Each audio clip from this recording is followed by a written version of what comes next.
Hi, everybody. Welcome back to the Always Smiling Faces podcast. And I bet you all thought you went back in time there when I started playing the old introduction. What a start. As you can see, it's just me, Mr. Best, today. The other two boys have took advantage of being able to sit in people's gardens. Whether or not they're watching the game is another question in itself. But, Bessie, how are you, mate? Everything well in the Best household? I'm not too bad. I'm a little bit. I was a little bit hungover first thing. I had a lovely, again similar to Mark and Deck. I took advantage of the sunshine yesterday and the kind of relaxations of things. So I had a couple of beers in a garden, and the pizzas, and like we cremated a lamb in a pizza oven and stuff like that. Like, it was great. Not actually a live one. It was a cut. You know, it was a.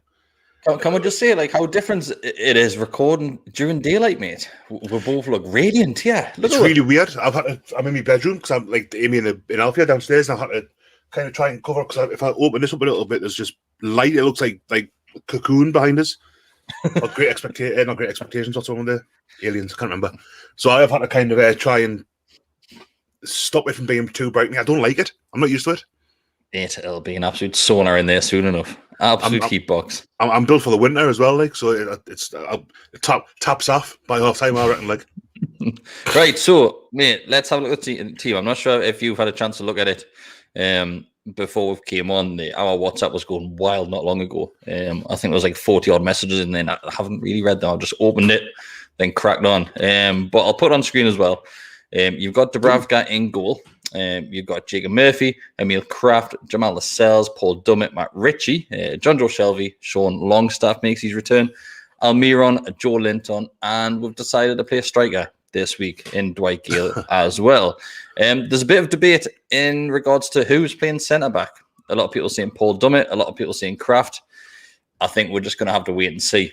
To me, that looks to me like you've got Murphy and Ritchie playing like as wing backs. That's five at the back, I think. Yeah, Lascelles in the middle and Kraft and Dummett either side. It certainly looks like five at the back. A couple of things to pick up on. Ryan Fraser, apparently Bruce's came out not so long ago in the last hour or so and said that he's had a quarantine. Is that the word I'm looking for? Quarantine? Because he's just been in Israel on international duty. Surely we knew about this beforehand? Like, surely something would have been said. I feel as though I've missed something there because, like, I didn't realise. I mean, they had that World Cup qualifier, didn't they? Over there, he scored as well. He scored 3 and 3 for Scotland. There's Ryan. Yeah, that does feel the kind of thing that's going to prejudice while running. I mean, I think Fraser's got something to offer. He's a bit inconsistent, and obviously he's had fitness issues, but I think he's all right. I mean, if you play him on the wing instead of his number 10, then I think he'll. He can cause teams problems. Like, so yeah, that seems like a really peculiar. It's not. I don't think it's one we can really lay at Bruce's door. Tend to know it is, and I like to do that. Yeah, it's just peculiar. What we can lay at Bruce's door is our goalkeeper. Bruce said that he's got a stomach problem, things like that. On the day where there was photos of him in hospital as his wife had just gave birth to his child. Does he not know what his players are doing? Did he not realise? I don't really. Maybe Martin's been texting him in broken English and he's mentioned wife's stomach and he's gone, oh God, he's so much wrong with his stomach. Obviously, a baby being. I don't know. It's weird.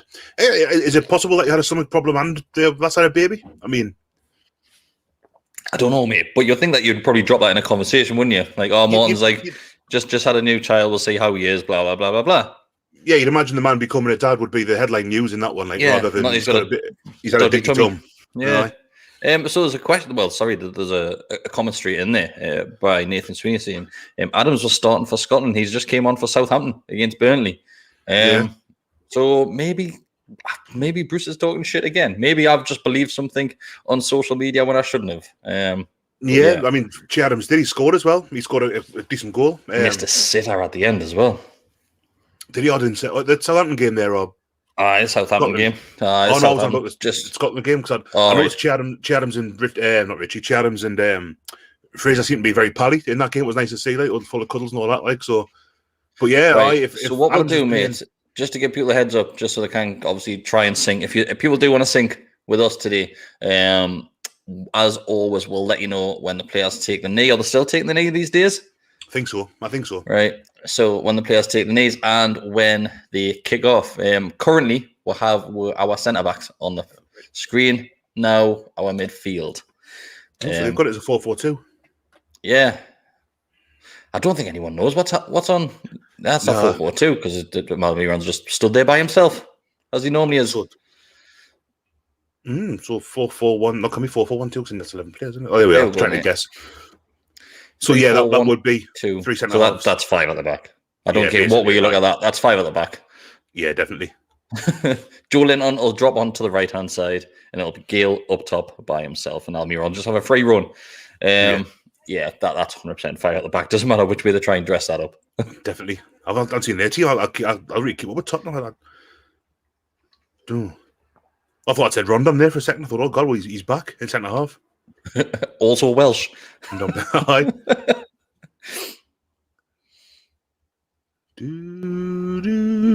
Lo Celso, Kane, Lucas Moura, some pace there. Well, Lucas Moura pretty quick. Yeah, mate. There's a lot of people on social media being confident with this one. It's something we tend to do, mate. On the build just before the game, I'm like, oh, we might nick it. But then, like 30 seconds into the game, I realised how stupid I am. It's a weird one. I've seen a few people. I think Decker did. I'm sure Decker said. Massive thing, yeah, they're showing the league on the screen there. Massive thing, Fulham played just after us. They play Villa. Oh, I just made that up. No, you just said on the commentary there as well that they've got Villa coming up. There's Miggy. But yeah, I mean, it's hard to gauge because Fulham have been quite inconsistent of late. We have Grealish, and it wouldn't be a massive surprise for Fulham to get a result there. Yeah, right. I mean, so people, if you want to pause when the players kick off, then we'll tell you on our side, and obviously just resume your channel or stream, whatever you're watching it on, and we'll go from there. I'll come to you. You're the only one yet. I know I get no relaxation at all. I normally switch off for 5 minutes when Deck and get on one leg, but what's your score predictions then, Bestie? 2-0 to Tottenham. Yeah, I said 3-0 earlier in the week, and I'll probably stick with that. Yeah, it's not. Hang on a sec, because I've about to take the knee. All right, the players just kneeled now. Here we are, they're down. You the same time as me, Bestie? Yeah, I think so. I think we must be nigh on the Harry same. Kane. Whistle's gone. Kick off. There we go, kicked off.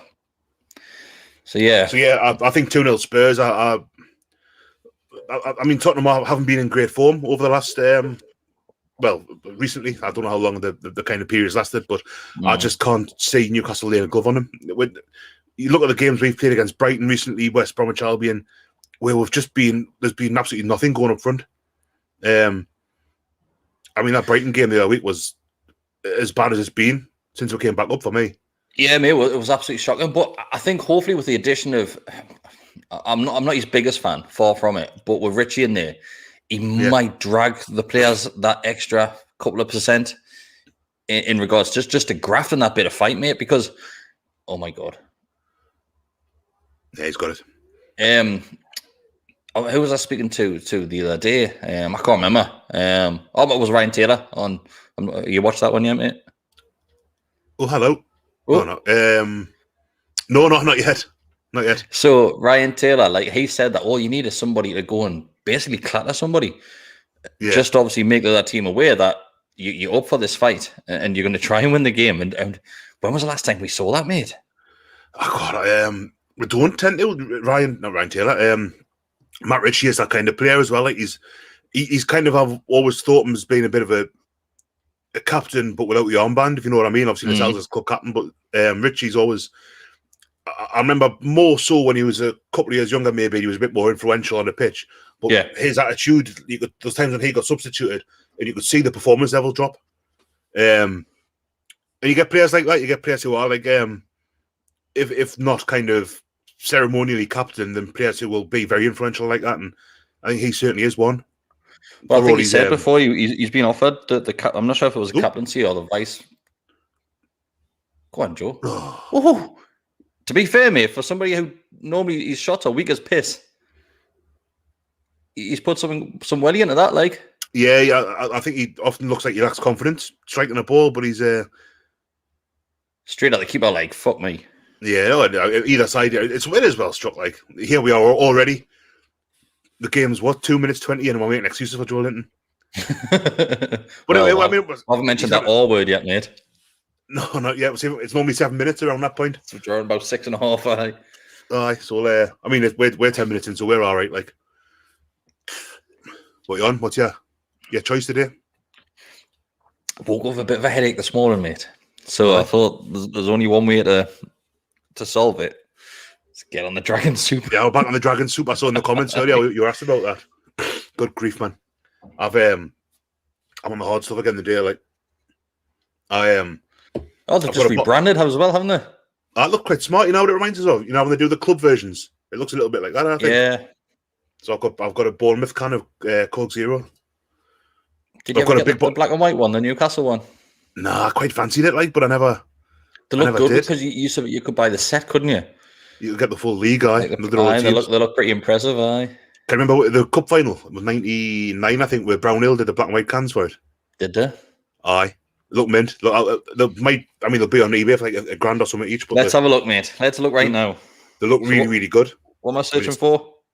Brownhill black and white can? That would probably do it, like, aye.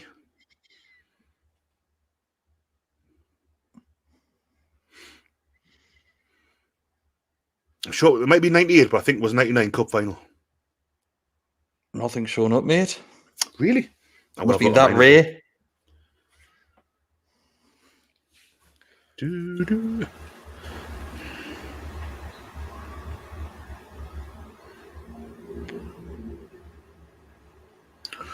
Ooh, they should have had something on the end of that. Like, what's your thoughts on Spurs' shirt? I quite like it. I like the thing that's with the badging. I don't know. I think it's quite smart. That's what they did for the bottles. So that's from the 98 cup final. I can't see really, mate.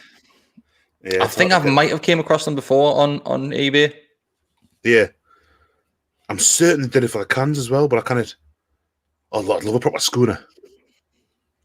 Ooh, eBay in stock, £6.43. I never drink brown. I never ever drink. But it's been years since I had a bottle of brown ale, but I'd love to have a proper schooner with the logo on that. So there's been a comment in from Mike Farker saying, he said, it's a canny shirt hanging up there. I actually bought that shirt off Mike. Mike's selling quite a few Newcastle United shirts. So if you just want to put your Twitter in the comments, then people can go and have a look and obviously they can get some shirts. I got a few. So I got the Andy Carroll one, which is hanging behind us. We've got the orange Kabay himself. It's careless. And we've got another absolute French god in David. Played for both teams as well, he did, didn't he? The big lad. He did, aye, he did. I would like to say that's why I've got it out, but it's not. No care put into your shirt selection. What? Yeah, so we'll let these take the free kick, then we'll go through yours, mate. Dubravka had a dodgy tummy a few days ago. Sorry, his wife was pregnant. Sorry, got that wrong. She had a dicky tummy. It's one of those phantom pregnancies, but the blokes show maybe they called. Was it a boy or a girl that had? I think it was a little lad, but I can't remember. Maybe they called him Richard, and that's why Bruce thought he had a dicky tummy. Maybe he's like that.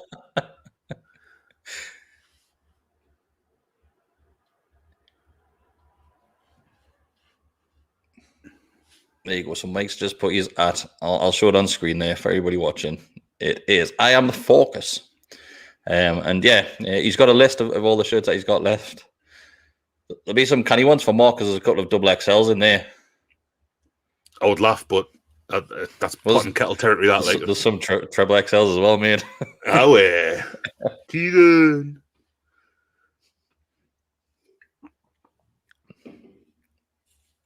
I've got the comments open today. I don't often have it. I normally go full screen, but I've got two monitors on the go here, so I've got the comment.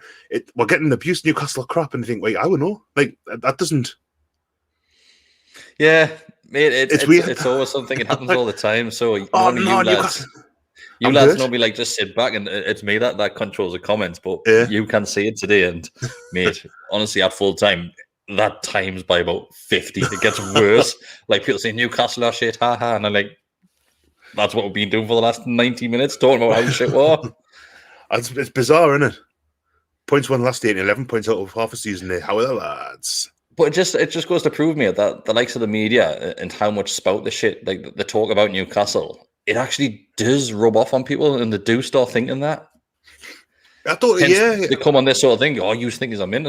Definitely don't. No, it's a weird thing. Is when we complain about being rubbish, they go, "Oh, what do they expect? They expect too much." You kind of expect not to be rubbish. Aye, it's like the kind of Martin Dubravka. Ooh, save that. He's great, Kane. At that kind of, he's such a dangerous striker. Like, do you know what it is, mate? If I was going to draw a Tory, I'd draw Harry Kane. Like, it literally, my drawing of a Tory would look like Harry Kane. Have you been watching the new Marvel thing on Disney Plus? No. He looks like one of the characters. I don't want to give too much away in case people haven't seen the films and stuff like. But yeah, he's a double. It's Kurt Russell's son. He's the spitting dabs of him. Well, Kurt Russell and Goldie Hawn's son. Yeah, I do like that Tottenham shirt. Actually, I'm looking at it now. It looks like it kind of gets a bit darker as it goes down. Like, the Barcelona shirt a couple of years ago went from yellow to orange. That one looks. I like it, mate. It's a nice shirt. I like a yellow. I wish we go back to a yellow away kit. You know, like, well, we'll have. Would you go all yellow? No, yellow and green. Yellow and green for me, like as in green, like shorts, or yellow and green pattern shirt. When I was a kid, one of my favourite away kits was the yellow and green striped, from like 87, 88. So I would like. I've been waiting years. We've had the red and blue hoops kind of brought back. We've had loads of blue ones, loads of white ones. I would love to see a yellow and green striped away kit again. Like, yeah. So, Bessie, we've got someone in green with you. I've just seen. Aye, Annie Hamilton there. He's just spitting dabs. As I say, I don't want to give the character away because it's a pretty big. It will be a big spoiler for the films. But yeah, he looks a lot like Harry Kane's. Kurt Russell and Goldie Hawn's son. Yeah, it's coming there as well, saying similar Man City. Yeah, the kind of ombre look. I like it, mate. I'm funny because I know I just said on the Third Kid podcast that I don't like the badges down the middle, but I really like the New England, the current England kit, and this one's like a similar template, and I think it looks smart. It's Nike, isn't it? Yeah, it is at the minute. That's a thing. That's one of the things. Someone was saying midweek that Adidas are going to do the same thing next season. It was Adam. I think Adam put it in our WhatsApp. Yeah, he said that Adidas were going to go central on everything. Yeah, but I'm sure. In fact, no, we're not going to that Castor or whatever the hell it's called. Castor, yeah, that was a rumor, wasn't it? But nothing's really been said about it. It's gone really quiet normally by now. I mean, what we're Easter weekend, April. You've only got a few kits leaked for next. All I've seen next year, but what apparently is Man U's one. But apart from that, isn't out. I've seen. But yeah, that Castor or Castoria, I'm not sure how to pronounce it yet. But we've got around about 4 followers on Twitter or something. Well, they're a funny one because they do range as the Andy Murray's kit supplier as well. Like, so they've got a little bit of clout in the professional game, if you want to call it that. Like, but they're very much like. Do you know what it is, mate? Like, if it's not hard to get a black and white strip, like, right? Let's be honest with you. They do it so tightly. Like, you're right. I remember the one that I quite like, the 125 year kit, the first one after it came back up. But I know that you lads aren't so keen, like. But there was one that leaked that had a. Which one was that, mate? The one with the 125 badge. All right, I think it was just me that doesn't like it. I think best. I think Decker said he liked that one. I really like that one. But everyone says it's the colour that lets it down. And I remember when it leaked with like a folded collar, but it was like black, I think, with a white band across it, and it looked class. It looked really good, and it would have been a better shade because of it, I reckon. Like, but yeah, and Barry, I can see you comment in the section, mate. I don't have the Spurs team, but Bessie said Rondon was playing. If that helps, Rodon or someone like that. I'm sure somebody in the comments will tell you, mate. I'm sure somebody will point it out who it is. As part of the service, because we've got so much more time now, Chris, because it's just me and you, we've trimmed away all of the shit that we normally have with Declan and Mark. The winners. We'll wait until there we are. So Tottenham, it's Hugo Lloris in goal, Reguilon, Rodon, Sanchez, Tanganga, fullback, Lucas Moura, Højbjerg, and Ndombele, Lo Celso midfield, and Vinicius and Harry Kane up front, apparently in a 4-4-2. On the bench, you've got Heung-min Son, Harry Winks, Gareth Bale, Eric Lamela, Joe Hart, Eric Dyer, Musa Sissoko, Dele Alli, and Dane Scarlett. I thought it said Diane Scarlett to start with. I thought it was a superhero name or something. Go on, Miggy. Oh, Joe. He's got a free kick, like. Nope. Oh. I'm sure the referee just put the whistle in his mouth. I thought he did as well. Maybe his pee fell out and he's just not making noise anymore or something. He's just got to whistle his ball from the fair or something instead of actually having a Premier League. Do you reckon they get given the whistles or do you reckon they've got to go and buy him? Do you reckon they get them on like expenses? No, mate, I reckon there's some like right bellends. What's that bellend ref called? Mike Dean, right? He might not be a bellend, I'm just saying that. But the one that like centre stage, Mike Dean, I reckon he's got his initials like engraved into his whistle. Oh, God. Like monogram. 100%. That'd be MD great, on the side of his whistle. Even on the cards, I reckon like his cards, his yellow and red cards, like a business card. Like it's got his initials in it. He's way down the service station getting them made up before the game. Aye. 100%, mate. I'll have like, you'll sign them as well. Like you'll literally sign them and send them out to people. Oh, God. The players are swapping shirts and he's like, does anyone want me cards?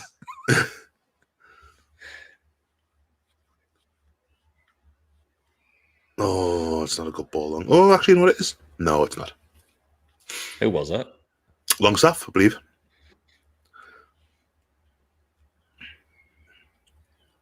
Go on, Big Emil. Smashed it. Go on a ball. So I was listening to the Peter Crouch podcast today. And it's good, that. It's a really good podcast.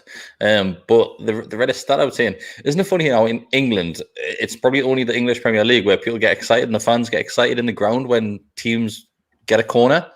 Yeah. And they got the stat and they said only 3% of corners lead to a goal. I was reading a book years ago, the Numbers Game it was called. I believe still is called the Numbers Game. And I don't think it's changed its name. Books don't often do that. But statistically, you're better off taking a short corner apparently instead of just tossing it in the mixer. Yeah. As John Joe's just done there. Yeah, but statistically, apparently, a corner's like there's no advantage to it whatsoever. Did they take into account if we had took the corner there, then Spurs went and scored at the other side of the field? Does that count? We are pretty good at that. Like, does that count? Really... Which game was it? We did that a couple of Leeds, wasn't it? Away. Done it twice. Leeds hadn't scored from a corner for ages, so we scored 2 from corners for them. Twice we done it. Aye. You know what it is? It's what quarter when I went to the game here, and I can't actually remember any of it. I know we've not slagged anybody off yet either. No. Who's in the comments? Who can slag off in the comments here? See, it would have to be someone that I knew.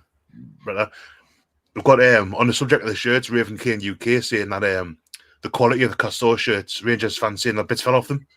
I read that earlier when it was first linked. Like say that about Rodriguez as well.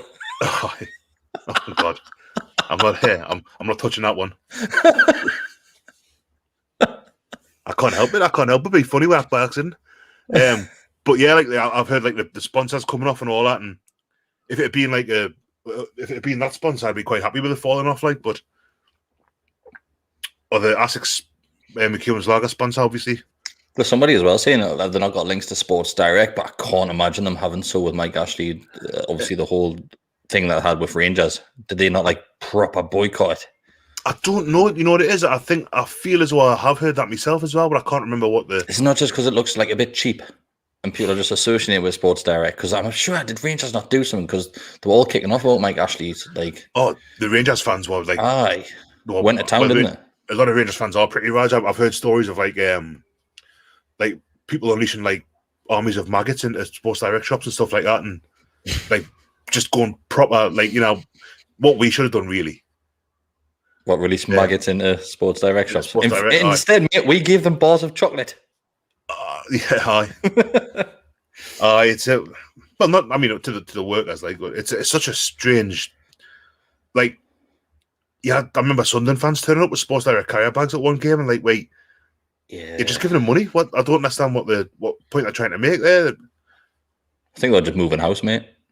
Aye, maybe. It's like, can you remember when a big thing was made when Newcastle was sponsored by Northern Rock? It was that shirt when we first had every time that one came out, and there was an advertising hoarding, I think near the Stadium of Light, where we'd had that shirt on a Northern Rock. So Sunderland fans were saying, "Oh well, I'm going to take all my savings out of Northern Rock."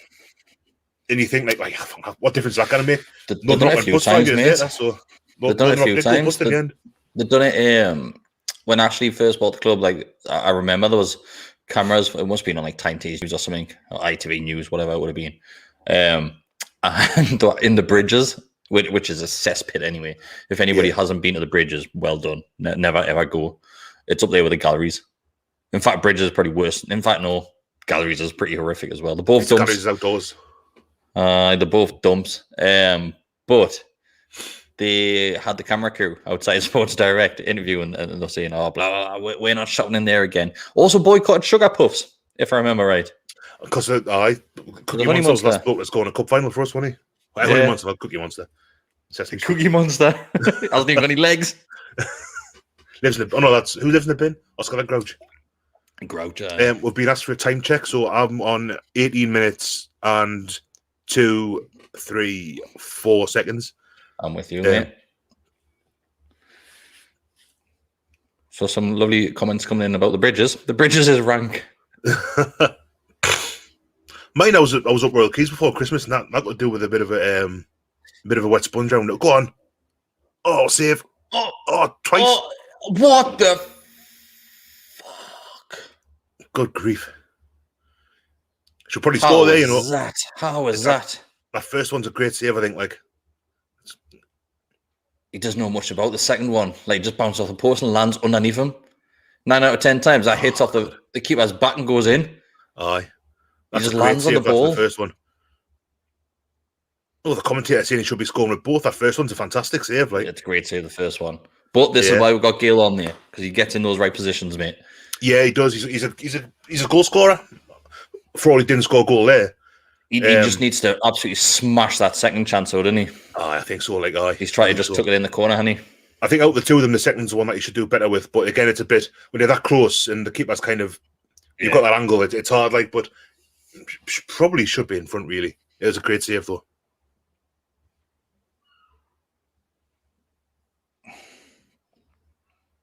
What's your thoughts on his new contract? Was it 3 years he's got? I don't know, mate. I haven't really looked into it. I've just obviously saw the headlines. Because obviously everybody's shocked that he's got it. And I think it got mentioned to Bruce in his conference for this game.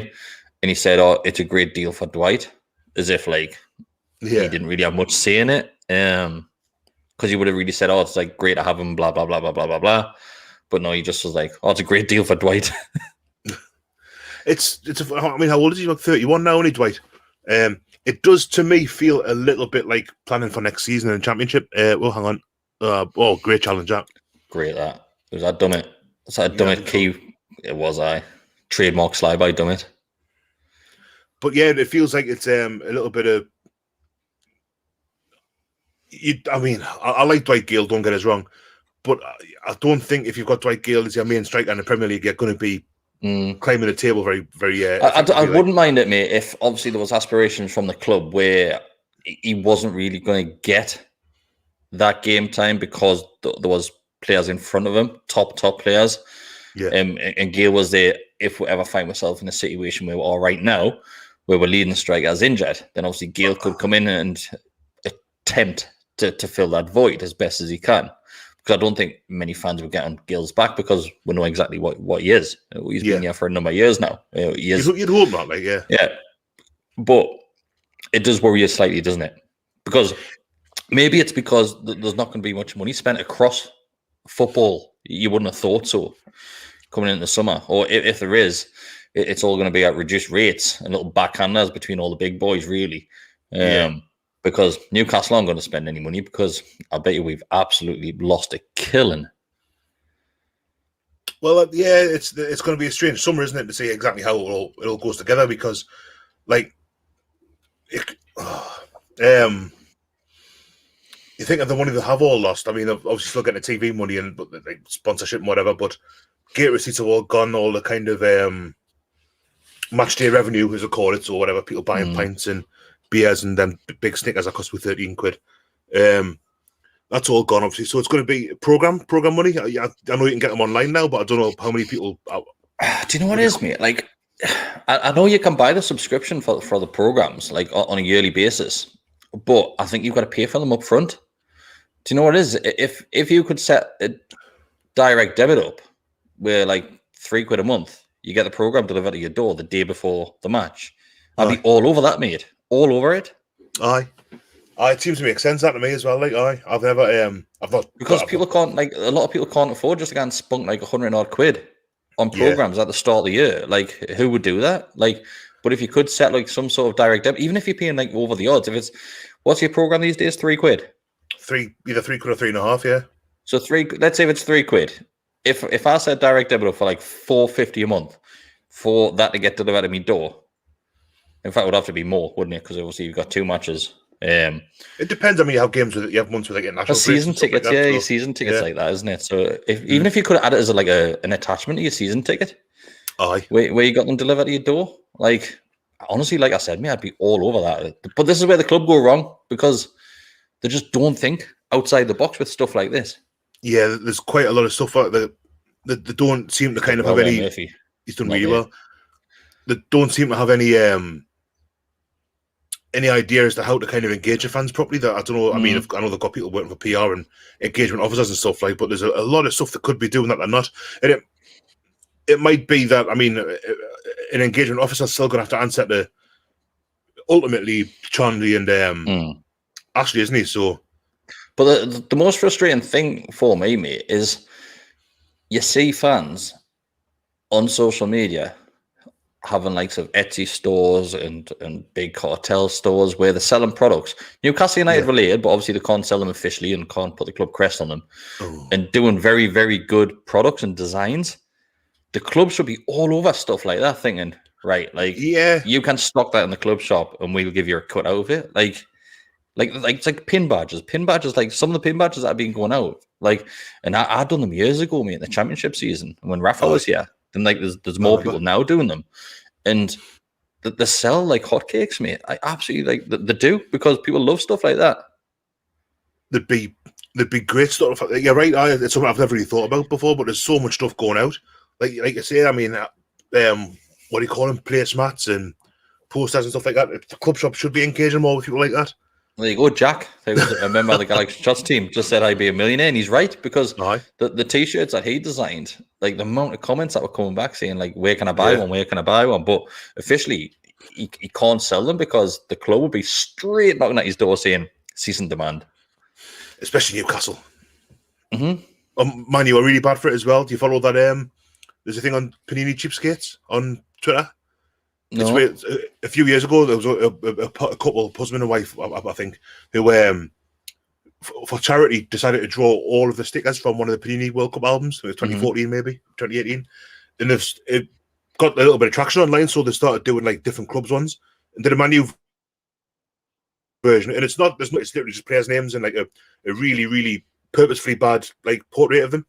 Is it like the badly drawn footballers things that would used to do the t-shirts and stuff? It must be a similar sort of thing. It's a similar enough setup. Like, it's good. It's really good crack. Like, and the Man U ones, I had to change all the names to basically Pro Evo names because the club just won't have any kind of even players' names to say, no, you can't do that. Like, it's ridiculous, mate. But this is where clubs go wrong. And Newcastle, same. I done it once. I done a poster, and there was a shot of Mitrovic, and I designed a poster on the back of that. Obviously, made it look like cartoon-esque sort of thing.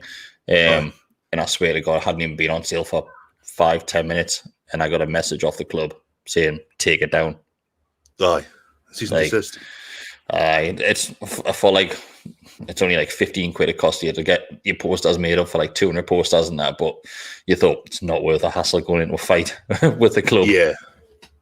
No, and it's a shame because like you say, there's quite often people talk about the detachment they feel from their clubs these days. I mean, they've been talking about it since I was a kid, like, about the money players getting, and how the clubs that were, and especially at our level, the Premier League and Championship, even League One now, because there's some big teams down there, where the clubs are kind of what once were kind of big pillars of the community, now but like that businesses that run elsewhere. That we've got like well, not so much, but they're talking about Saudis buying Newcastle or the Qataris at Man City and PSG or whatever.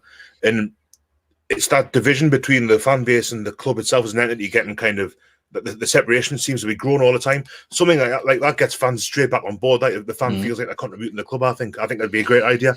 I don't expect it would ever happen, but I don't think it would, mate. And we've said numerous occasions, getting the likes of, I'm not saying ourselves in this manner, but having some sort of, you're going to get booked for that, Joe, like, getting like some sort of access for like the players and staff just to do interviews with the likes of fans and podcast YouTube channels, because come on, I think I may be stepping out of line here, but I think a lot of fans would probably go direct to the podcast rather than the club website, because they know it'll be pretty like it would be pretty regimental, wouldn't it? If the club were interviewing players, it's going to be the same stuff over and over again. Go on, but yeah, yes, Joe Linton. Shut up. Yes, he's done it, mate. Go on, Joe. Get in. Now, what is the 27 minutes? They've looked all right, yeah, you know. He said as soon as they've scored. Cool, they needed that. This is what he needed as well, mate. This is exactly what he needed. It's against Spurs again. They must hate this kid. They've lost the ball so often at the back. Is it Miggy plays him in? No, it's Longstaff. What's he, Lovey Steen? He doesn't even try here, mate. Watch. It's like as if the whistle's been blown. Watch. He tucks it lovely there, like. It's right. I think I might actually just off the inside of the post. Maybe it sounded like it.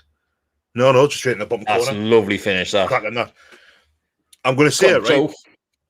He held his position well as well. If the ball comes over, we can see a defender just going, so he just holds himself back. Good lad. Do you know what's funny about Joe? He's literally shit scared to get his hair cut. Oh, you're probably right, aye. Everybody else has got a fresh trim. He's literally shit scared. He's getting, I'm just going to do this until the bar was open. Mine haven't said that. Mine's serious at the minute. Like, Greys are coming through more as well. I quite like it though. It's going thin at the front, so it looks ridiculous. Like there's a little patch there just on its own. It's going through the, what do you call it, mate? It's going through the oh no. Oh shh. Oh no. Oh, get a fuck. Does Dubravka completely miss the ball here? What's that? Is that like 10 seconds afterwards or something? It was literally straight up the other side, end of the pitch. Fucking switch on, man. Fuck me.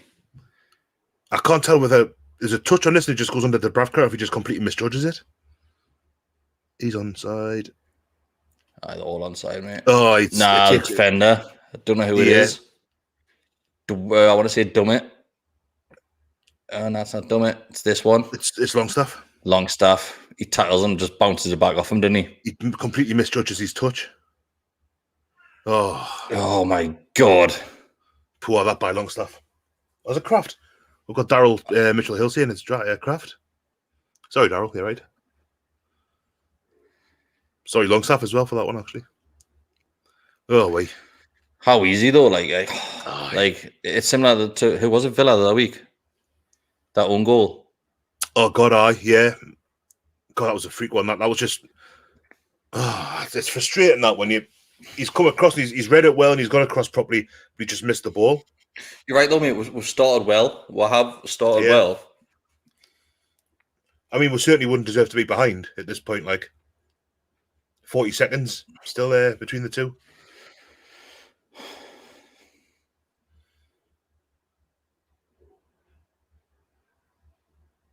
Could you call it a craft slice, the clearance? or having that? No. Oh man, he just needs to go in there and absolutely like smash that ball, doesn't he? Because he's got like free run on it. Get it clear, like it's. Oh, here we go. Oof. Ooh. That's a good challenge, that mine. Who put that in? Get out, Richie. Right, come on, get away. There we go. Get away, Joe. Too much on that.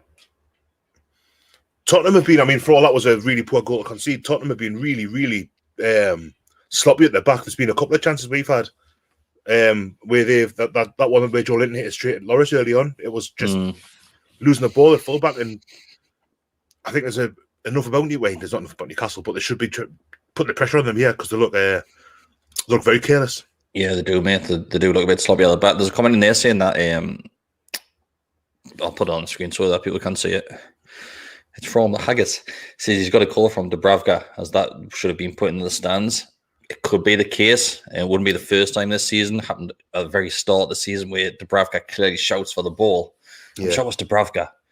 And the player literally leaves it. Was it Darlow? Because Dubravka didn't play until about a month ago. Nah. Remember, he was Darlow, yeah. So it looks like, if I remember the video right, the keeper does shout for it. And the player literally like moves like his body to the side thing, and he's going to do it. And then they just nip it and score.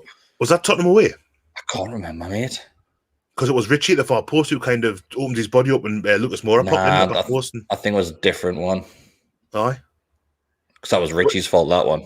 Yeah, it definitely was. But Dubravka there, if he shouted, then Kraft doesn't. But he doesn't clear it or leave it. He just kind of. Harry Kane scored, Barry.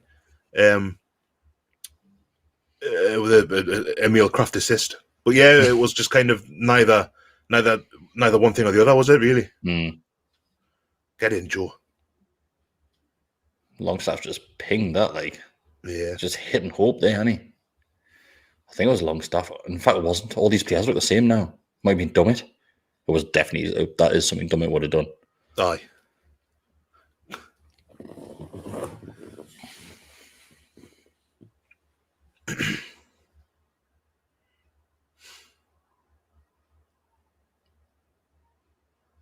Is this my 30th game now? Oh, honestly, mate, I've got no idea. I've honestly not got a clue. This is why the comment section is great, mate, because somebody will tell you. Oh, that's right. I've got my phone out there, but I'll leave it for the viewers. Oh no. Shite. Yep. Harry Kane again. That's poor by Dubravka. Very, very poor by Dubravka, that. Yeah, it looks like it goes under his hand, doesn't it? Yeah.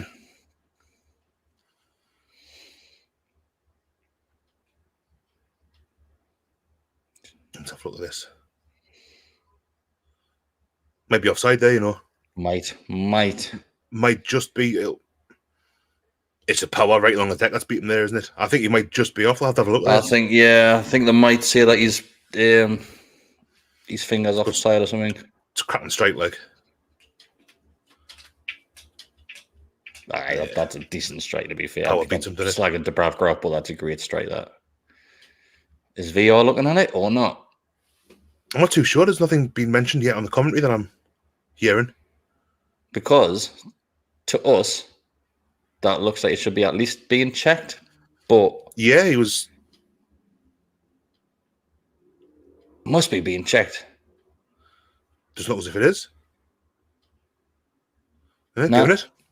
Well, I thought he mustn't have been. Maybe I have looked at it and it's just not been. The fact hasn't been advertised, like, but get it out. Well, back to the sword. Aye, go on, Joe. It's a heavy touch. That. Do you know what it is? You start off so fucking well. Yeah. You can't see it, then just goes to shit. Like absolute shit. It's like too easy for them. Way too easy. Harry Kane as well. It's not as if he hasn't scored before. Is it because I said before, I was like, he's a Tory? It might be. This is his revenge. He's at the Gallowgate and at the ballot box.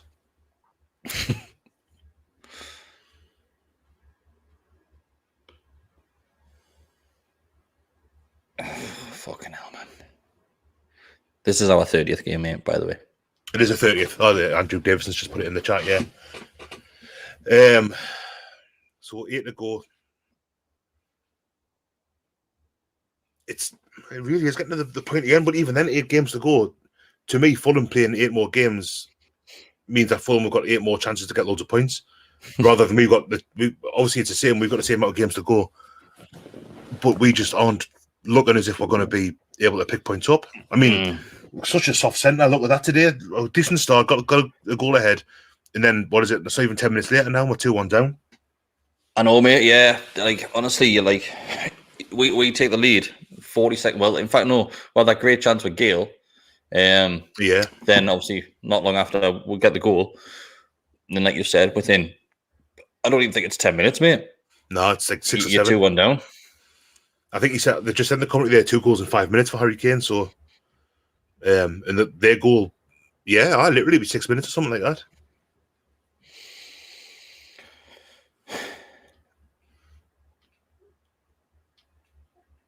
Forgotten.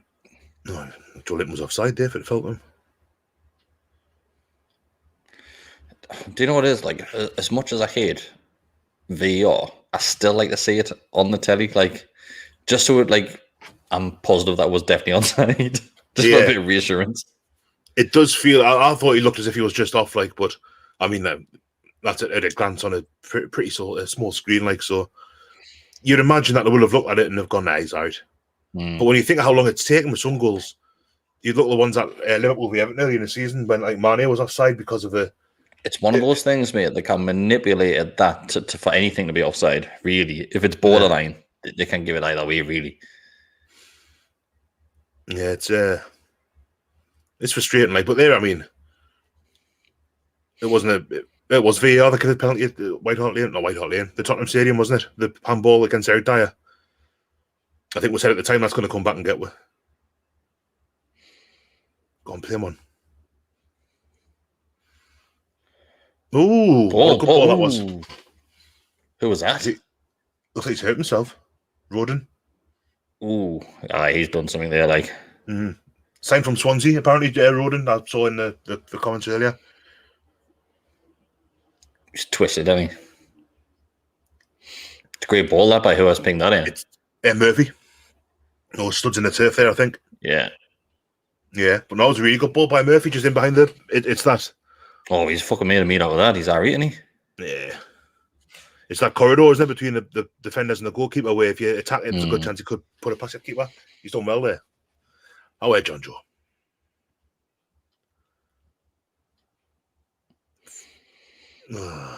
That's how I was again.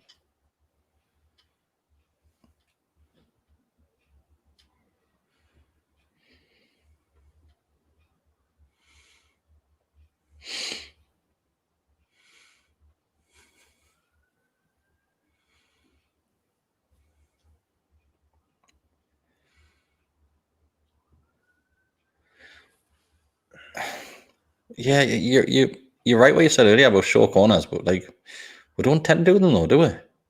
No, we don't tend to do much with corners at all, really. I think that's a good ball as well. I can get out with it. Yeah. Nice little bit of pressure, this. Do you know what it is, though, mate? Like, we can see watching this, and I would probably see even the Spurs fans, or probably any football fans saying this, Spurs are ropey at the back here, like. I know, and it's weird because it's something that Mourinho's kind of built teams on in the past, isn't it? A defensive, a really strong defense, and like, he's renowned for it. The park on the bus and whatnot, and for a while now they just look really, really chunky at the back. There again, that's like a clearance to nowhere. Yeah, he should have hit that. I would have hit it. And again. Needs help. There's no one anywhere near him there. That's the thing. I like having fullbacks and left midfielders, because then you get what like Gutierrez and Jose Enrique used to do. The overlap. Go on, put it in. Decent ball by Dom if you can get there. I think he's kept it in. Go on, Joe. Hard to be a keeper there, like, but.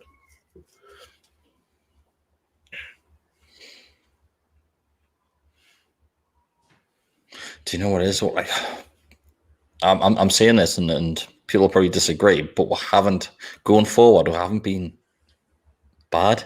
And I know we shouldn't be shouting from the rooftops that we haven't been bad, but compared to what we have been served up, especially last time out against Brighton, then this is huge improvement. It is. It's streets ahead of that. Like I say, we had that even early on, the chance that Joe Linton hit, it was straight at Loris. Like, but at least, I mean, and again the bar's low, but at least it's something. Like, you know, he's kind of putting his foot through the ball, and the chances that Gale had that was saved, and then obviously the goal. So yeah, they've got forward, and if you're making that kind of chances, and you know, you'd like to think it's go one or two of them, then you'd kind of complain too much with the attacking quality.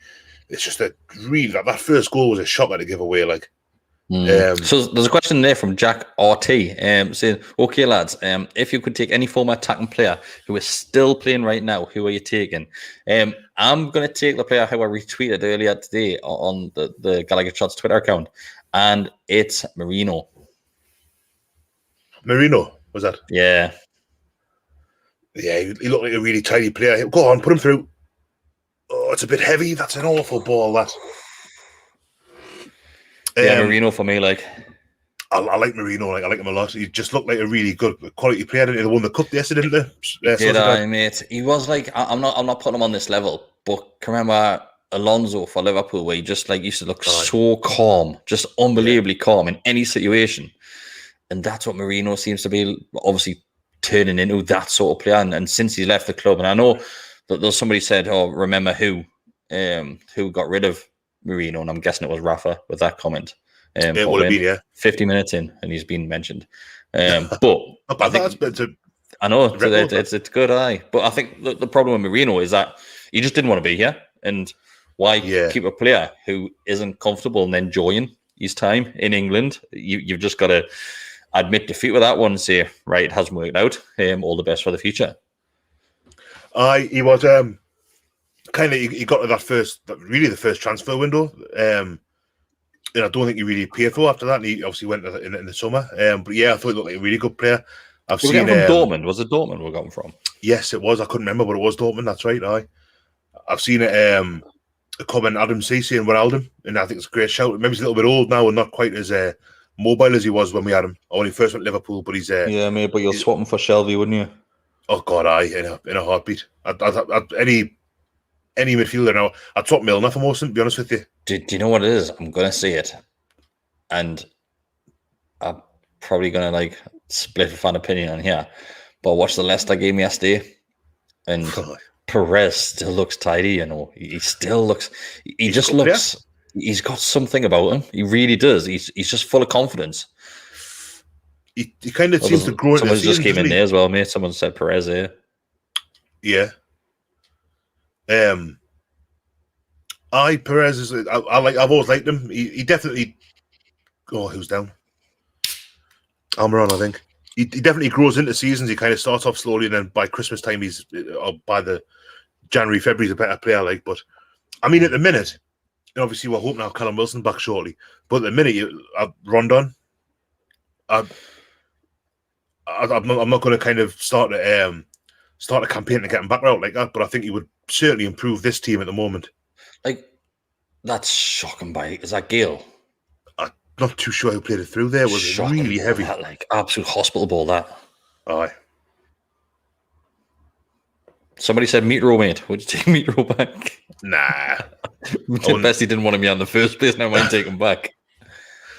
Nah, I don't think he's had a couple of years at Fulham in the Premier League now, and he hasn't done it for them either, really. Watch him score the goal. He's obviously going to score the goal that puts us down or something later in the season, like, but because that's how these things work. But nah, I'm not. I was never struck on Mitrovic. I thought he was a lot of bluster and not really enough away from that. It's a free kick all day. Why is he complaining? You can tell. Yeah, it's stupid. It's the Jack Colback-esque, that. So this is something that I mentioned to Ryan Taylor the other week, saying that when we get a free kick, I'm never confident that anything's going to come from the free kick, since probably Taylor and Kabay left the club. Yeah, I know Rondon scored. Did Rondon score 2? We've had the odd. I think, yeah. We've had the odd one so far, but it's just from, like, I know this position isn't the greatest, like, but when you get it on the edge of the box, I'm just not confident at all. Nah. Again, that's not a bad ball. There's just no one really going for it.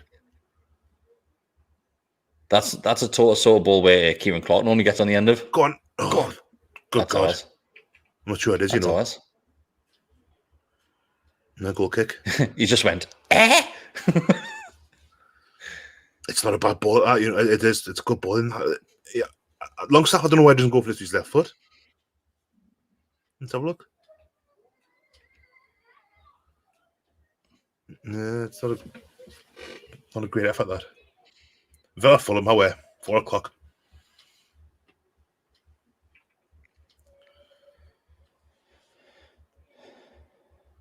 Oh, ball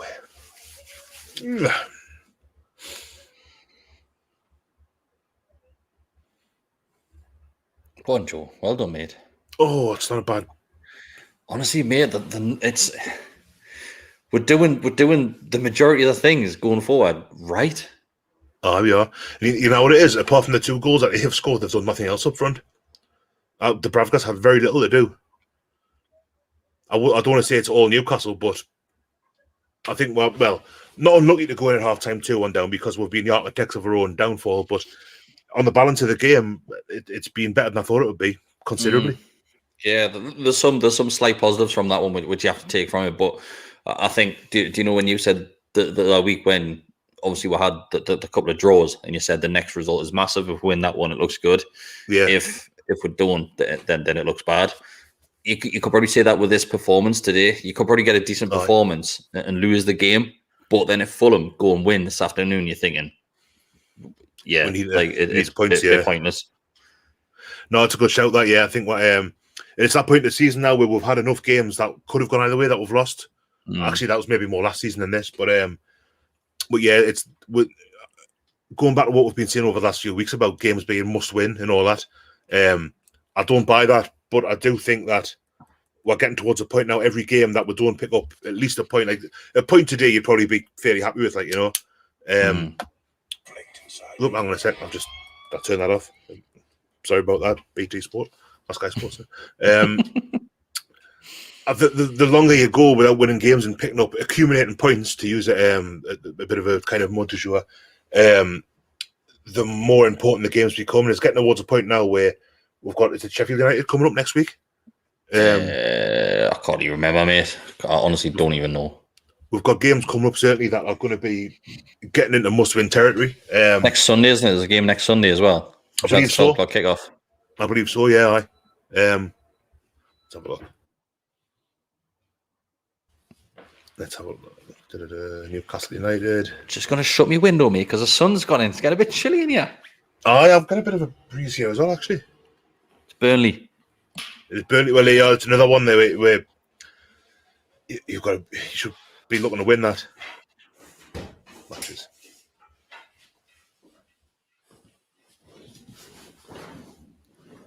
Burnley. There's been a few mentions of it. I'm not sure if you've seen that, but a few people asking it. Would you make any subs at half time? For me, no. I'll probably keep it exactly how it is. Same. I would be inclined, looking at how the first half's gone, to keep things going because they're causing problems. I mean, you would never say that Loris has kind of had a really busy afternoon, but he certainly had the more to do out the 2 keepers. I would keep it as it is for now. Yeah, I'm with you. A few questions about Tipcam as well. How's Tipcam doing today? I used it again a couple of days ago. Did you? Me rabbits escaped the hutch because they chewed their way out. So I had to go and buy a new one and dismantle that one. So the old hutch went to tip. And again, for one brief second there, I thought you were checking Tipcam to see your rabbits, to find if you could see rabbits. I thought your rabbits have done a canny trek to get in your Tipcam. From mine, incredible journey in it, homeward bound. Burrowed some canny holes there, just digging another gun and up our Tipcam. A great escape. No, I had to go and take the old rabbit hutch there. So again, Tipcam in the morning, and that we'll do it in the afternoon instead. Because it's quiet in the afternoons, it tends to be. Well, there was a post on Twitter yesterday, first thing yesterday morning. Nobody got the tip. Tipcam was call free. We need to sponsor Tipcam, don't we? We definitely need to sponsor something Tipcam. like that. It's we're bringing it to the masses. We are. But this is what I said, mate. We should start a company, go and installing webcams at Tips. That's what we should do. And you've got to charge, mate. Even if you charge, let's say 50 pence just to check Tipcam, because I would pay 50 pence to save us the effort of filling the car full of shit and driving at the tip, sitting in a queue for an hour. You would, wouldn't you? Especially at the minute, because you can sit for like an hour waiting for the. Yeah. I'm paying 50p to save the hour. Definitely. See, if you're paying 50 pence service charge for your Just Eat orders, you'd be paying 50 pence for your Tipcam check. It's not a bad shout, that, Not a bad shout. Imagine us two on Dragon's Den. Hi, Dragons. My name's Chris Wallace. This is Stephen Best, and we are the owners and founders of Tipcam Limited. Imagine the faces. I think Deborah Meaden at least would buy it, definitely. Because I know Deborah Meaden's quite strong in the environment, so you're saving on petrol usage or diesel usage. Exactly. You're encouraging people to kind of sort that rubbish out and recycle properly. I think that's a winner. That's millions made there. Like Tipcam. Buy the club. Take Rio Ferdinand's advice on board and just Tipcam, 50 pence. I wonder if fans would be happy going from the likes of Brown Ale, then they went to Wonga, and then Funny 8, then the next sponsor will be Tipcam. But you see, if we were sponsoring, you could use the Blue Star, the podcast logo. There we go, Blue Star back in the shirts as well. Yeah, we could. We'll just put a Blue Star with Tipcam in the middle of it. Aye. Straight away, we've got the fans on side there. Tipcam breweries. We've cracked it. We've cracked it, and literally, we've only had one advert break at half time. We've made millions. We've got the fans back on side. We've won the Champions League. See, that's it. Dashkin. Thank you very much, mate. Welcome to Tipcam. We'll have to get Jack to redo his Alfie Haaland. Erling Haaland, sorry, thing. Have him in black and white.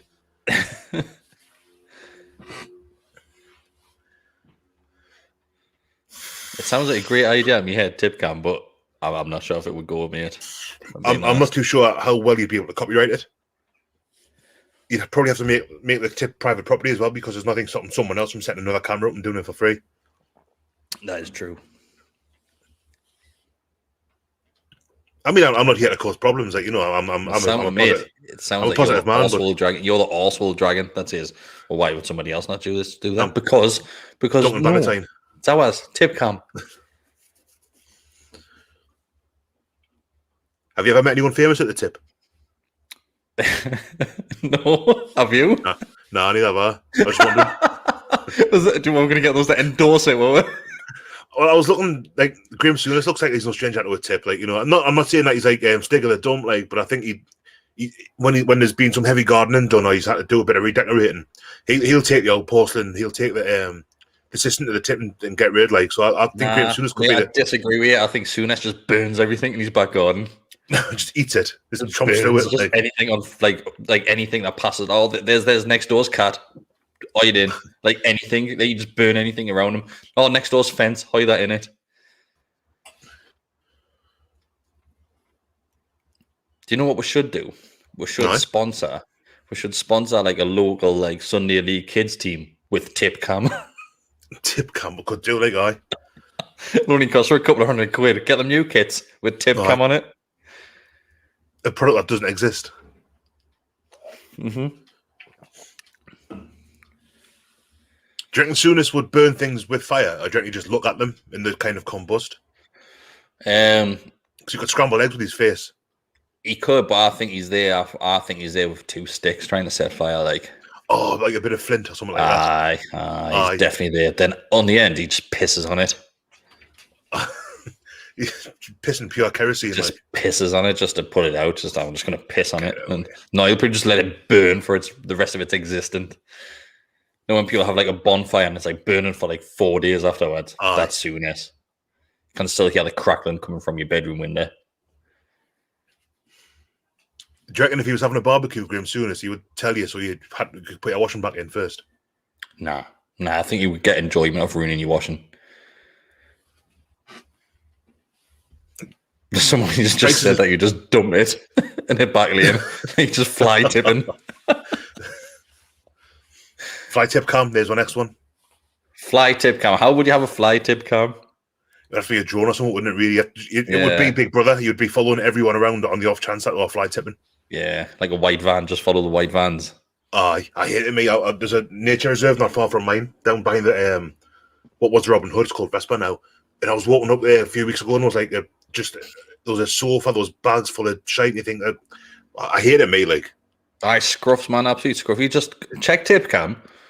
See, tip cam could stop fly tipping because fly tipping might be a product of people just thinking, oh, the fucking queue's packed. I'm just going to go and bin it here.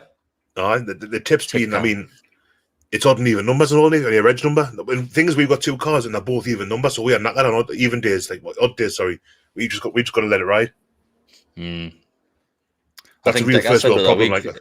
Decker went to the tip, and it was so busy, he ended up watching a movie in his car. Just put a movie on, watch it. It'd have been a bluey with Decker as well, wouldn't it? He would have been absolutely playing with himself, waiting for the tip to open. Aye. That's one tip I don't want to see, to be honest with you.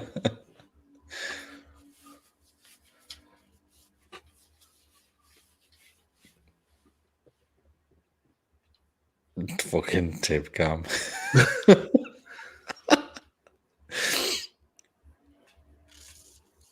I feel like I'm probably grown up with a tip. You know, what the for a few reasons, obviously, because you're lugging like bits of wood and cardboard and metal about, and it's kind of you feel like a proper man, don't you? Feel hard when you get the tip.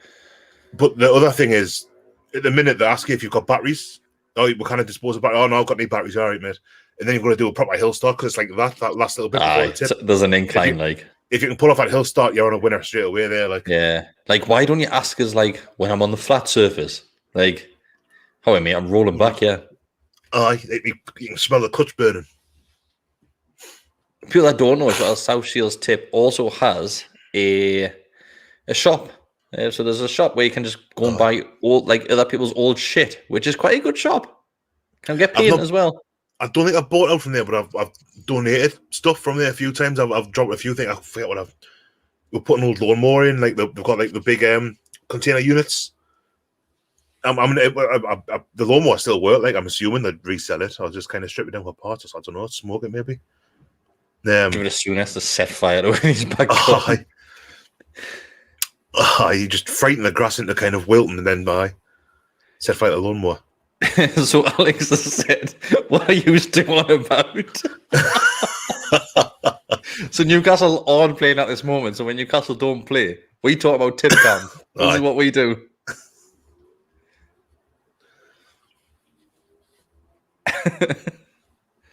And there's a thing. Said, careful that you don't put your back out, bestie. It's a good shout. It's a really good shout. Like I nearly impaled myself on one of the rabbit touches because we pulled it to bits, but it still had some nails standing proud out of it. And I picked it up and I had it on my hips and lifted it, and one of the nails kind of went into me groin, not my groin, but the little kind of bit above me. Well, is it your groin? Or should we give Mark Walker a call to find out if it was your groin? Mark's man, what local groin expert, a groin specialist. Every podcast should have one. Andrew has also said, is the second-hand Rosie still open? So the second-hand Rose at the top of Standard Road, it's there, but I can't remember the last time I saw it open. I'm not sure if that's down to lockdown or down to the fact that there were probably like 2-bit thieves stealing out of people's back gardens. I had heard that rumour. Like, I obviously, libel laws and whatnot, I don't want to kind of get too far much. I bought I bought a 7i in my first ever golf club with some second-hand Rose. In fact, I think it's the only thing I ever bought from there. I've bought a couple of things from the second-hand Rose. Yeah, second-hand Rose. All the same sort of product. And it was Sega Master System games. I'm thinking I bought Brian Lara Cricket on the Mega Drive from there as well. Yeah. Aye. And I used to if my old games, I used to take them, they'll sell them for like a £5 a pop. Or what would you give us for this game? Or 30 pence. You let me sell it for £5. Like a 500% markup. 30 pence, no mate, it's very accurate. Can you remember there was a second-hand place? I don't know if you would have gone. Like there used to be a really good record shop on Pilgrim Street called Steel Wheels. I used to get there every Saturday. It was absolutely brilliant little shop, like really, really good. And there was a second-hand shop a couple of doors up. I forget, was it Smokey Joe's? And they had like guns in the window and stuff, and it was always like I was thought like I am going to get held up when I go into second-hand Steel Wheels. There's a shop there's a shop on, is it Grey Street or Dean Street? It might be Dean Street, towards the bottom. And it's like the old army shop, the Northern things. Army surplus. It just sells air rifles just in the window and knives, big fuck off knives. Aye, it's terrifying stuff like that to me. When would you ever need that big knife? I used to go in the mid-noughties. I would go into Army surplus just to get me plimsolls. I've got some, mate. I've got some. In the summer, I always get some plimsolls. Always get some plimsolls in the summer. I've not had a pair about 15 years. I always get. The only problem with plimsolls is if you stand on anything, it goes through your foot. Mate, you could stand on a crack in the pavement and you'd feel it. There's no sole in them whatsoever. It's like a bit of cardboard in the bottom. I'll get me plimmers and I've got an army jacket. from the one I think was on Pilgrim Street, or maybe it was Grey Street. I can't remember now, but yeah, I had a proper Belton Army jacket from one of them. Steel Wheels was mint, honestly. Steel Wheels was on Pilgrim Street for years. They moved to the little alleyway next to what was Lucky's. It's the Five Swans now. It's shut now. It's got no Steel Wheels, but it was a belter little shop. Really, really. I got so from the army shop. This sun coming on. Oh no. So from the army shop, when I used to go out on me rollerblades when I was probably about 14, 15, I used to be in me blading, and I used to go and get some like camouflage pants. Aye. So I thought I was keeping mint. Andrews also said on the back of the second-hand rose, Supertech was a great shop.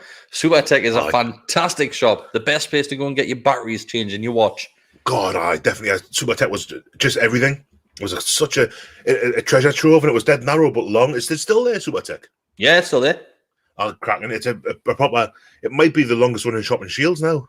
Yeah, but now it just sells like loads of like glittery and like diamante shit, like, and also BB guns.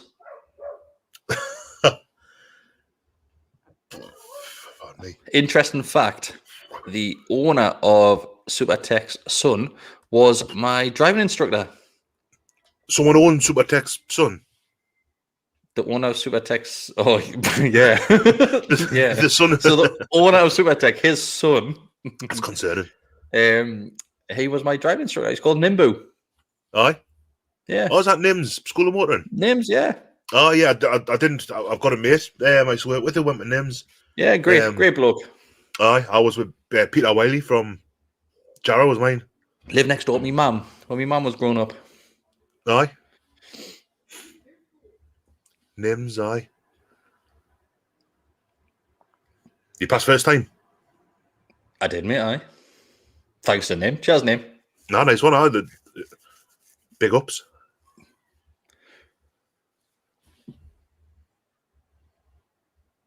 The match has started, by the way, people.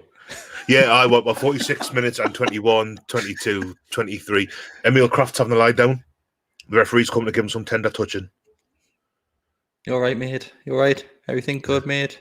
Nah, he's gone. I'd like Emil Kraft to be better, you know. Like, mate, I'd like them all to be better. Yeah, I think Steve Bruce, yeah. It's, I'd love him to just kind of all of a sudden find some sort of, like... talent. Aye, you know how, like, you get bands that go on forever and they all of a sudden write an amazing album like 20 years in. Especially breaking news. His badge is straight again. I noticed that earlier on. He's he must watch.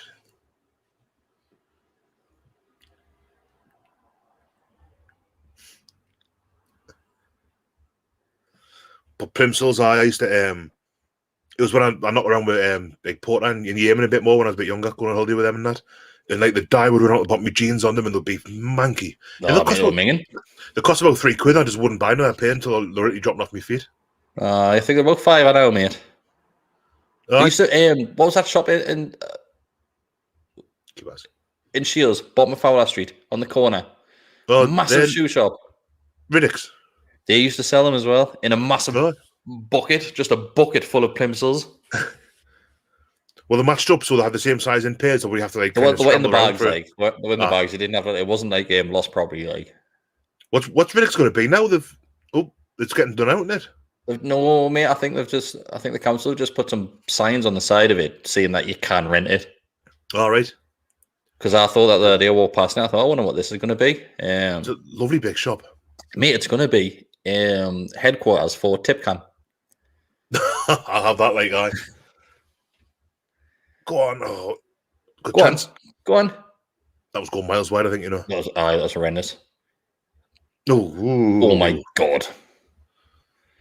Do you know what is in that brief, like, split 5 seconds? There's some decent opportunities to tie that in the back of the net as well. There are. Again, we're not playing terribly going forward. He needs a pass there. Oh, God, if anything, he's caught that too well. Maybe we should rent Riddick's as a studio. We'll have our own little studio, mate. It'll be easier for me, you, and Decker. Mark will just have to travel. Well, I mean, he does anyway for the Ashley, and it's not that much further. Aye, when he gets there at like fucking 10:15 on a Monday Aye. night. Now, it is a big win. That'd be great as well. I mean, I know it doesn't really look over the most salubrious part of Shields, like, but if there is such a thing. So you can see the local smackhead walking down to King Street. Aye, the bottom of the bus stop. Oh, that's not the bus stop now, is it? It's not, Obviously, they built a new one. Right next to Dixon's as well, though. Imagine the Savaloy dips every dinner time. Best. God, I'd be huge. I'd be absolutely ridiculous. I'd be dead by like May. I just showed you there that Gaines' goals came in 4 minutes, mate. 30th minute and 34th minute. I don't know if I've captained him this week or not. He's always captain on mine. Like, I just leave him as captain. I'm going to have a look. Because I think I might actually notice. I think I might have had Gundogan, but I don't think he played in that. Did I make Kane vice captain? Let's have a look. Let's have a bit of Premier League crack because it's like 2 points. Fuck's sake. Points. Oh no, I've got Bruno Fernandes as captain and Kane as vice. I think I've still got Suarez in my team. That's how often I check mine. I think Suarez, Sturridge was injured for the full season and he was still there on my team because I just couldn't be asked to change it. I'm horrendous with fantasy football, mate. I get so bored so easy. It's only been the last couple of years that I've really kind of had a proper go at it, and I'm no better because of it.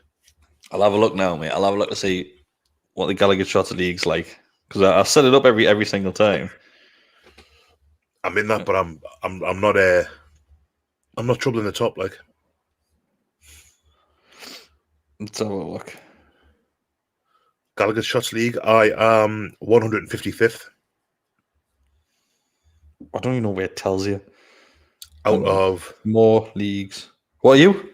155th out of 339. You're higher than me, mate. I'm 190th. Oof. Who's bottom? Sam Pringle. Do better. Let's have a look. Let's see who's... Have you checked to see who's bottom? Sam Pringle, Seska on the beach. He's about 250 points adrift as well, so I think he's just given up. How many people are in that league, though? 339. Oh, we're doing all right, mate. We're halfway. Top 10. Ryan Taylor, 328th. Is Ryan Taylor in it? Well, there's someone called Ryan Taylor. Oh. Matthew Shuttleworth, 333rd. How are you, Matty?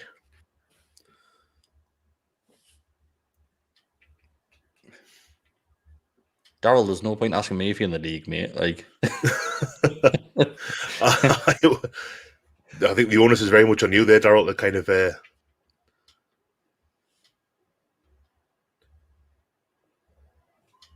Fucking Dubravka, you flapped at that, mate. I'm too busy. Great Scott, top of the league at the minute. Scott Graham with 1,912 points. More so because Kane as captain as well. Should lose points for that when it's against us, really. What do you call it, mate? Like, I would say the first 15 games, I was like up there in the top 10. Like, then, like I said, when injury starts creeping in, I just never changed them. You know how did I say Matty was 333rd? The bloke you replaced, Andy Burnham, 6th. Let's change things around. Let's get Andy back. Matty needs to do better here. Andy's watching, I think. I'm sure I've just seen. He is. He's 6th at the minute. He's literally just said Viridian City FC. How are Matty? Sharpen up, mate.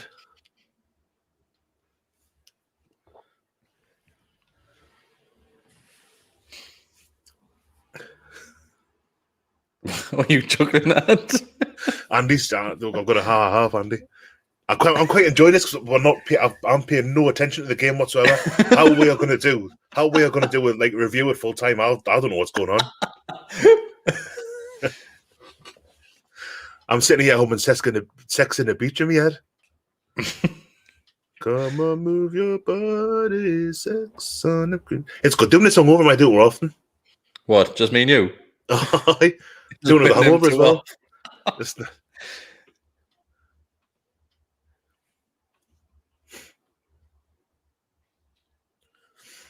Oh, ball. I still think we've got another goal in us. Like, I'm just worried how many goals Spurs have got in there. Well, Son Heung-min's a pretty dangerous customer, anyway, like, by all accounts. He knows where the goal is. He does. Oh, he's no stranger at the onion bag.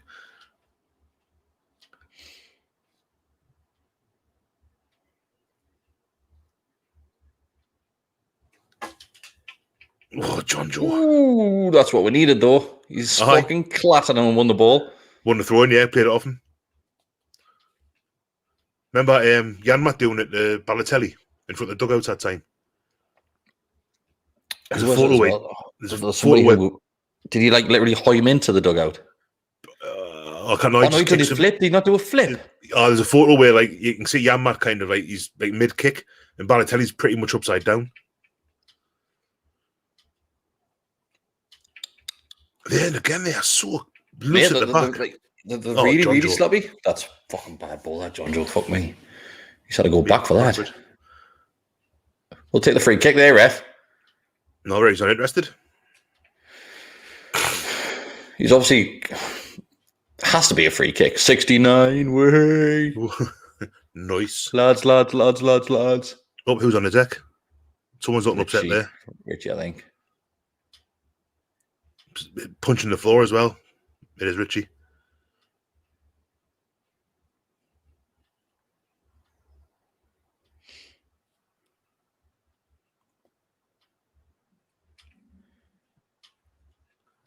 He's seeing himself there. He looks a bit fucking like. Has he been hitting the gym? So he's looking a bit hench like. Aye. A bit stacked, a bit built. Well done, John Joe. Bless soul with that. Do you know what I know though? He does well there, mate. Like he does well. Get control of the ball, then move it, and just thinks, "Fuck it." Like, foot through it. Aye, have that. Do you reckon we'll see Sid at any point? I don't know. I don't know if I want again. I don't know if I want him to come on or not. Obviously, if he's fit, he adds something, but you don't want him to rush back, do you? Do I reckon we'll see him? I think we might do, but later on. I think you might for like 10, 15, like. Yeah. I'm trying to think if there's some sort of saint on Easter Sunday, like, thing happening there, like, but I can't. I don't know enough about religion to kind of make it work.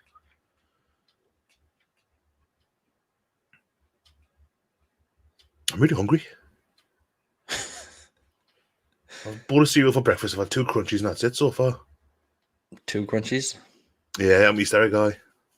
Oh, right, okay. I love crunchies. Were they like the daft little tiny crunchies, though? No, proper. Big ones? Not that big. I'm exaggerating again. Yeah, that crunchy size. So even Friday. Are you working tomorrow? Or are you off? No, I'm off. I've done overtime yesterday and a little bit today, and I've got a day off tomorrow, so it's going to be cool out tomorrow, a bit windy, but it's going to be like 3-4 degrees or something like that. Like, yeah, I'm in the office tomorrow. Aye, no, I'm a civil servant, like, so we kind of we're allergic to bank holidays, or just something else to add to your allergy list, mate. It is an all, aye. Post-match nuggets for best. I don't think I'll be able to make that fly. Although I bought loads of chicken legs. I kind of put them in a tandoori marinade for the barbecue thing yesterday. Well, they're attached to a chicken? At one point, they would have been. I brought loads of them home, like, so I might just kind of gnaw on them one afternoon.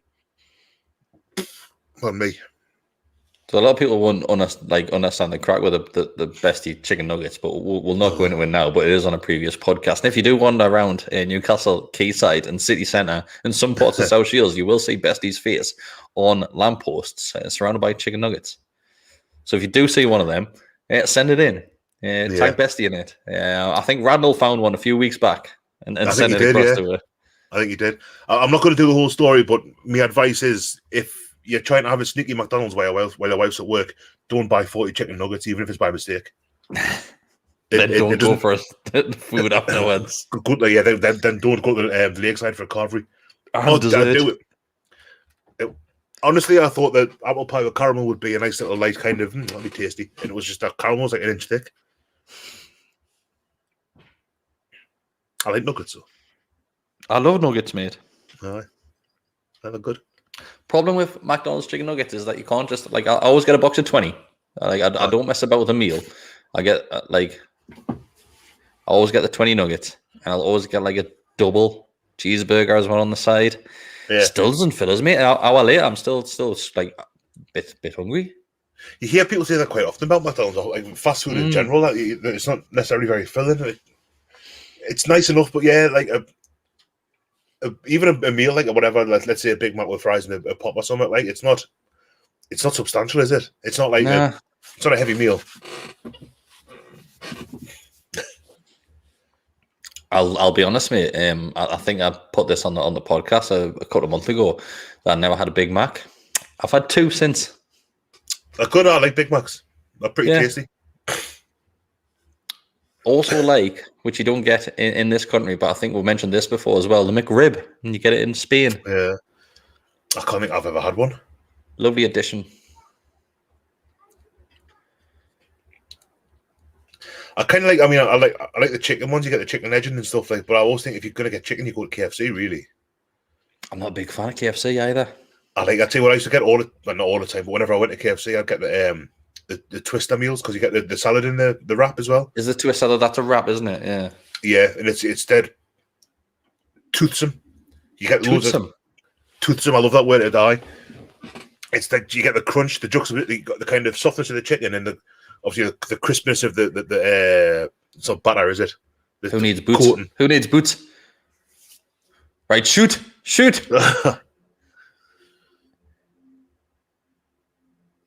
Like, I'm not having this. Like, ref, crack on.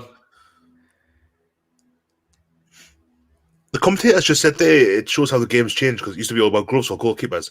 Like, you get keepers turning up in slippers because the boots don't matter. Of course, don't matter. Have you seen them slip or anything? No. Not even a suggestion. You only seem to change one boot there as well.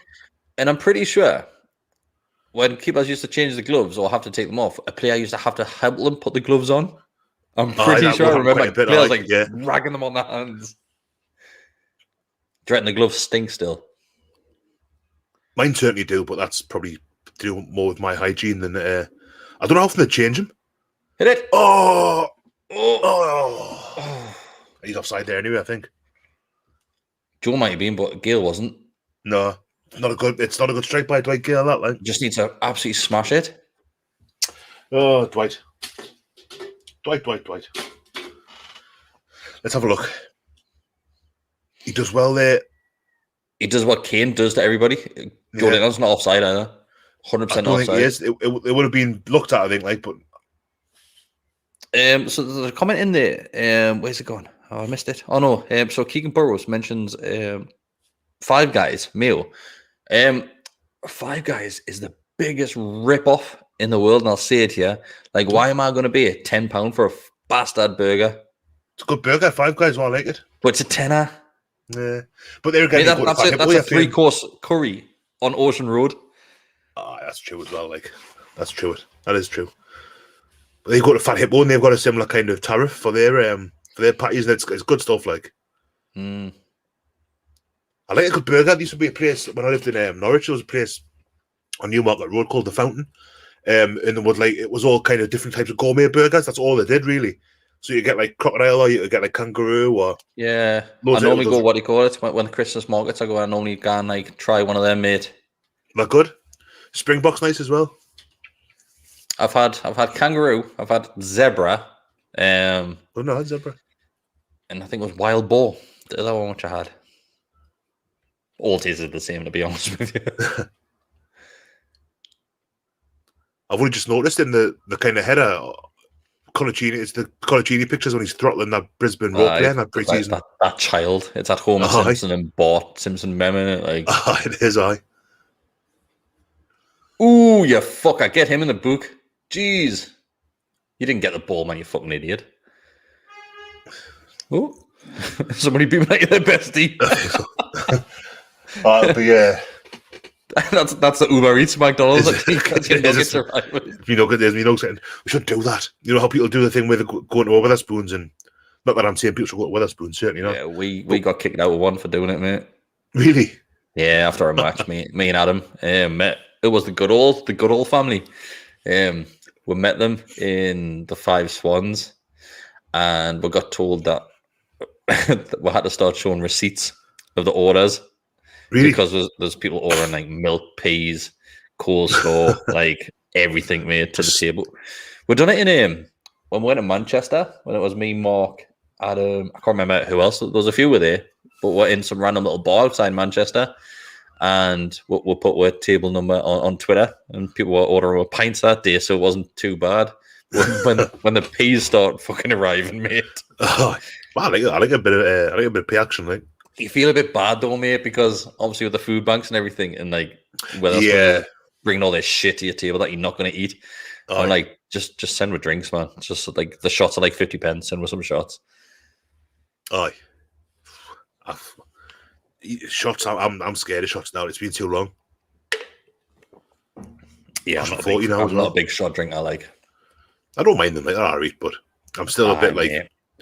I've got bad memories. When the first relegation under Mike Ashley, I probably told this story before, but for all the new listeners, do I know where you're going with this? I was watching the game with John Yemen and Kev Nickel, and we watched the first half in, I want to say, the Crow's Nest. Is that the one which is up by the junction? Like that? Yeah. Like, the same side of the Percy, like that. That's all lot. It's further. It used to be Bar Oz, didn't it? So I watched the first half in there. So then we went, right, we're not winning, so we shall go to Pacific. Is Pacific still around? Aye. I had my Christmas party there a few years ago. It was the same day as the game at Forest where we give away like 5 penalties. And so we went to Pacific, watched the second half there. Obviously, we got relegated. And obviously had a few drinks in our bars. Ended up in Revolution. And the shot last came over with a tray full of shots, as I do, full tray, like a 14-inch pizza tray, saying, "Oh, like, just want a shot?" And Kev was like, "Oh, how much?" She was like, "Oh, like 3 for a $5 or something." And he's like, "No, like, how much for the full tray?" Aye. And like, I think it was like 30, 40 quid or something you give her, and she just left the tray on the table. Like, mate, it must have been at least like 15 shots each. Like, it's been a lot of years since I was out with Kev, like, but he's a dangerous man to be out with at times. Like, ended up in Digital, didn't realise Digital had it upstairs, so I lost everybody. Walked home from Shields. Luckily, John Yemen drove past us in his taxi when I was around about Gateshead Stadium, just after Gateshead Stadium, so he pulled over on the side of the road to pick us up. It's only a couple of miles in it from there. Oh, well. Decent. It's not good when you're wearing plimsolls, though, mate. No, aye, that's true, no. Aye. God, my plimsolls were right state. They're good if you want to get in a nightclub and they said you weren't allowed to wear trainers, or because you just used to wear black plimsolls. Aye, that's good. I used to put my socks over my shoes, make sure I was wearing a black pair of socks. I used to do that in Escape. It was Coyote Well for me. That was my my technique. Can you remember that bell end bouncer that used to be on an Escape? The Mackham kid. I can't remember. So 4 foot tall. Who clears it off the line here? Actually, Kraft. Miggy. Yeah, it is, yeah. Yeah. Can on Miggy. No, I can't really remember. I need a toilet. I need a toilet. You just entertain everybody with your nightclub stories. I'll hold the fort, like, aye. I'll see what I can do. No, the Bouncers and Shields, I can't really remember them that much. We used to put that Coyote Wild, which is now, I think, what is it? Tiger Hornsby or something. No, that's one. I can't remember, but yeah, black shoes. We always wear pair trainers, black shoes over the black socks on the quick switch. I mean, yeah, socks are a big manky. Like, you probably, it's not very hygienic. You probably end up with worms and stuff like that. But it was a good technique. That one back in the early noughties when they would insist that you wore shoes, wrong trainers. I don't like the look of this. No, it's cleared it. Let's have a look at the comments. Who have we got here? It's weird looking at these without any kind of context, because I've got Peter Beardsley and Joe Linton, says Keegan Burrows. In fact, I'm in control here, so I'm going to do that. Sure. Forgive us if it's a little bit rusty. There we are. Is it working? Peter Beardsley or Joe Linton? I don't know what the context is to that, so sorry, Keegan. Lola G shouts, says Julie Baker, that burgers are Belton. They do Beavertown on tap as well. You can get I think it's Gamma Ray that they do there. It's a lovely drop, so well worth a visit. Are you giving out like promos for like places, mate? Julie Baker saying Lola Jeans is worth a shout for the burgers. Here comes St. Maximin. 68 minutes. Saying that they do a good line in IPAs and all. Lola Jeans, like, well worth a look if you're that way inclined. Which one's Lola Jeans? Someone else does as well now. There's one in Tynemouth and there's one in Newcastle. It's kind of I've never been there sober, so I can't really remember how to get there. Go on. Should I really be having like paracetamol, like washed down with dragon soup? Is that like recipe for disaster? Let's call it an experiment. Okay.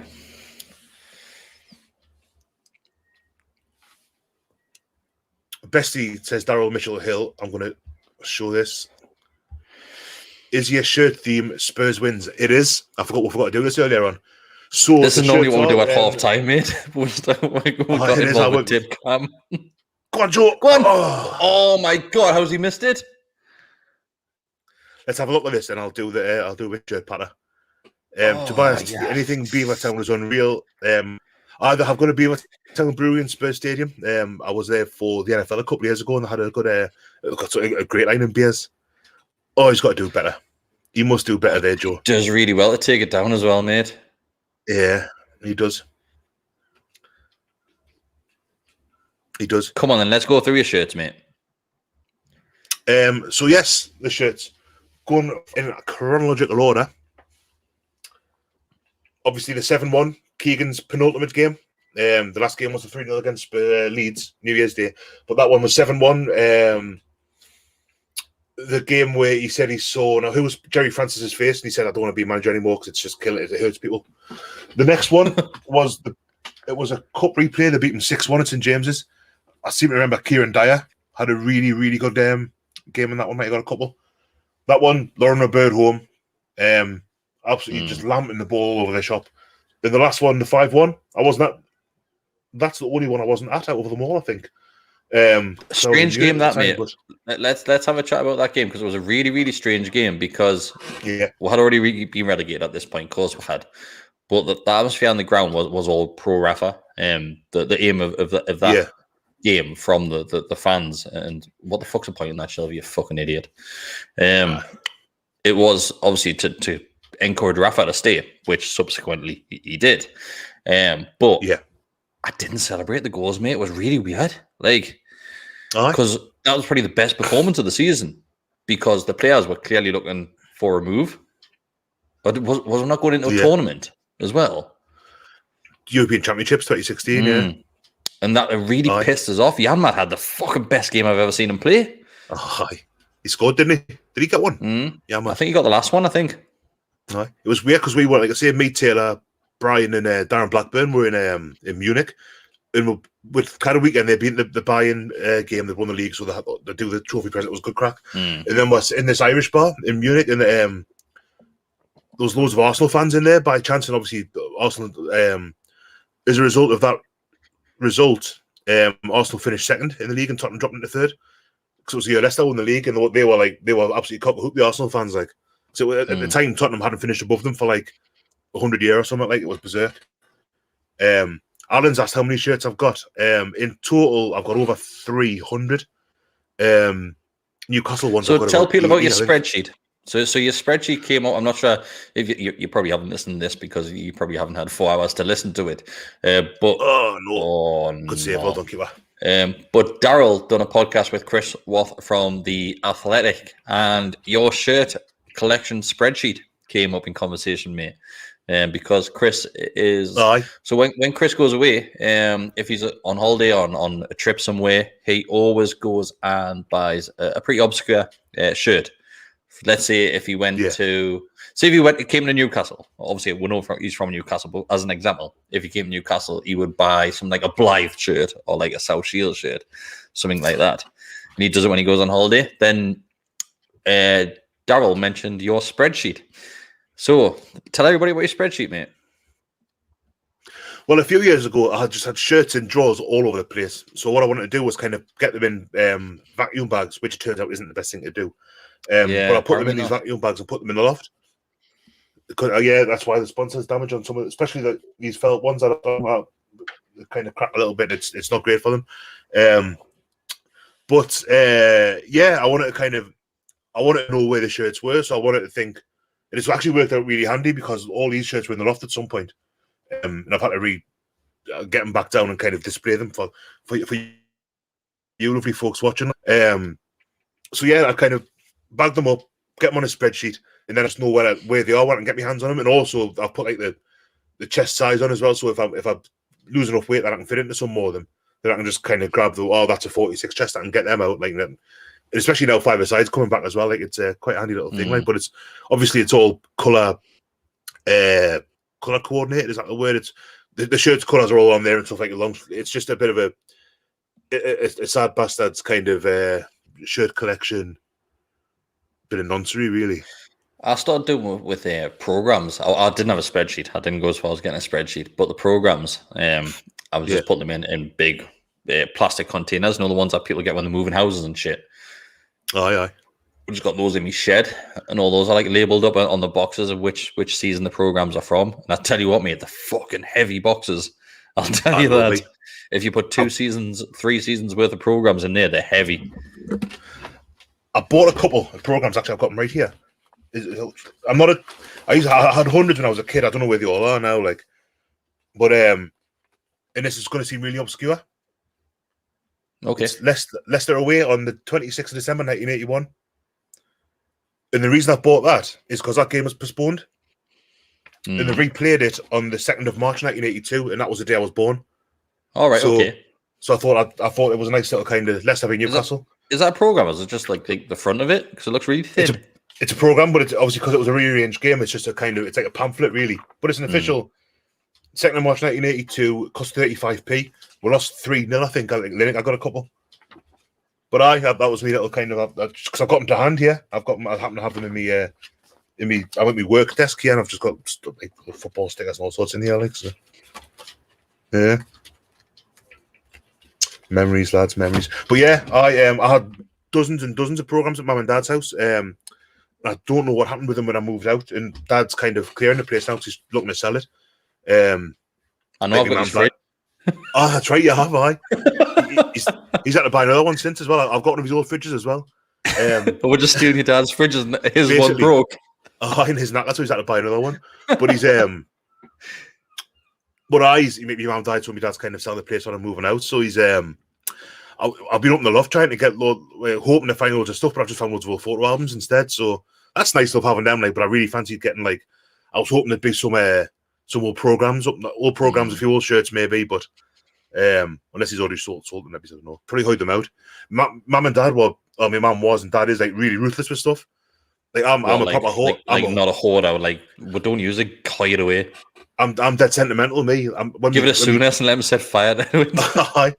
Like when my granddad died, the day of his funeral, we're at my granddad's house in the Scotch estate. Brockley Winds, and my dad found a letter that me Nana had wrote to my granddad on August 31st, 1957, saying, "Oh, the baby's not come yet," and all that, and was like, "Well, hope you're doing all right."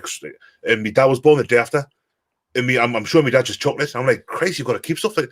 I've bought a program from the day I was born because I like stuff like that. And my dad's like, I'm not interested. Keegan, my Wi-Fi. It's because I'm upstairs. I've got like what's it called, like a Nest Wi-Fi thing, but it feels like it's a bit jumpier. Yeah, I've lost you a couple of times, Chris, and my screen's gone off and stuff. So I think you freeze a little bit, mate, but I think the audio still comes through. So it's been alright. I've heard everything you said, unfortunately. Sorry about that, just as you said that, it broke as well.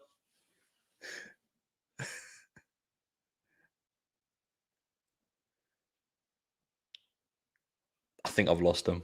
Hi, everybody. Mainly. No, he's back. I could hear you there, but you're back. He's back. And I'm back. I lost both. That'll be Alfie on the tablet, mate. Both pictures. You'll be able to give him the tablet. Probably I'll be sitting watching bloody Storybots or something. Good little program, that, like, it goes. Joe Willock on. Who went off for some Maximan? Can you remember? Gale. Well, most effective player. Get in. Yeah. Nice one, Steve. I thought you had saying something to somebody in the comments, Amy. I was looking for something. I thought Steve, no. Somebody called Steve had joined to be a member or something. Mitrovic up top for Fulham. To be fair, he's had a couple of decent games for Serbia, so you have to start him if you. I'd say so. Yeah. Did he score midweek? I'm not sure. He scored that week when he was up against Kieran Clark. That lob from like 40 yards out. And we'll craft off. So Shelby's got sent off, apparently. Let's see. You've got St. Maximin. Is that St. Maximin in the middle there? It is, isn't it? Yeah, but it's probably only because we're on this side of the field, mate. Yeah, maybe. Maybe. Apparently Shelby's gone a centre-back. Aye, mate, you're right. There's a few people in the comments saying Shelby's gone a centre-back, which is baffling. It's peculiar, guy. It's a strange one. Now. It's not as if he's renowned as a tough tackler or a great in the air or out like that. Like, so it's unless he's just going to try and quarterback it. Fuck me, lad. Come on. Go on. Stay with it. Stay with it. Nah, I've got to do better there.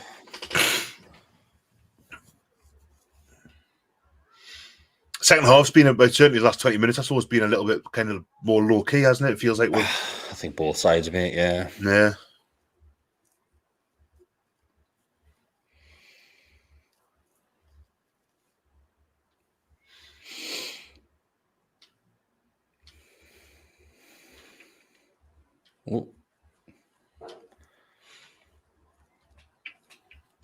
Oh, apparently Shelby's on a booking as well. Yeah. To be fair, give him another one. They're pressing a little bit higher now as well. We just can't deal with it.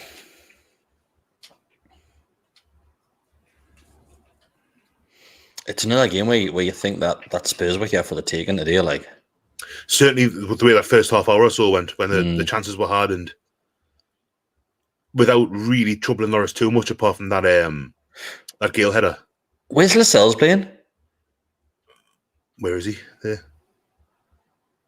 Is he gone Lascelles playing right back? He might have done because Kraft's gone off for Willock, so Willock in the middle drops Shelby back and put. We're just playing right three at the back. I think we're playing Dummett, Shelby, and Lascelles at the back.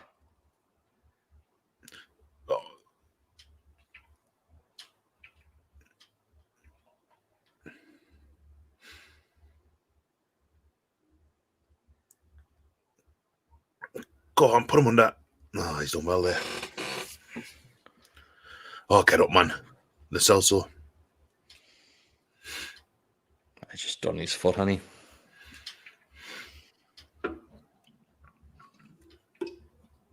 Joe Murphy coming off.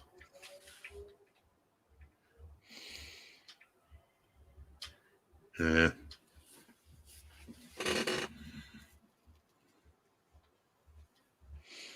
Who's that coming on? Manquillo? Yeah, I think so. Yeah, it is, yeah.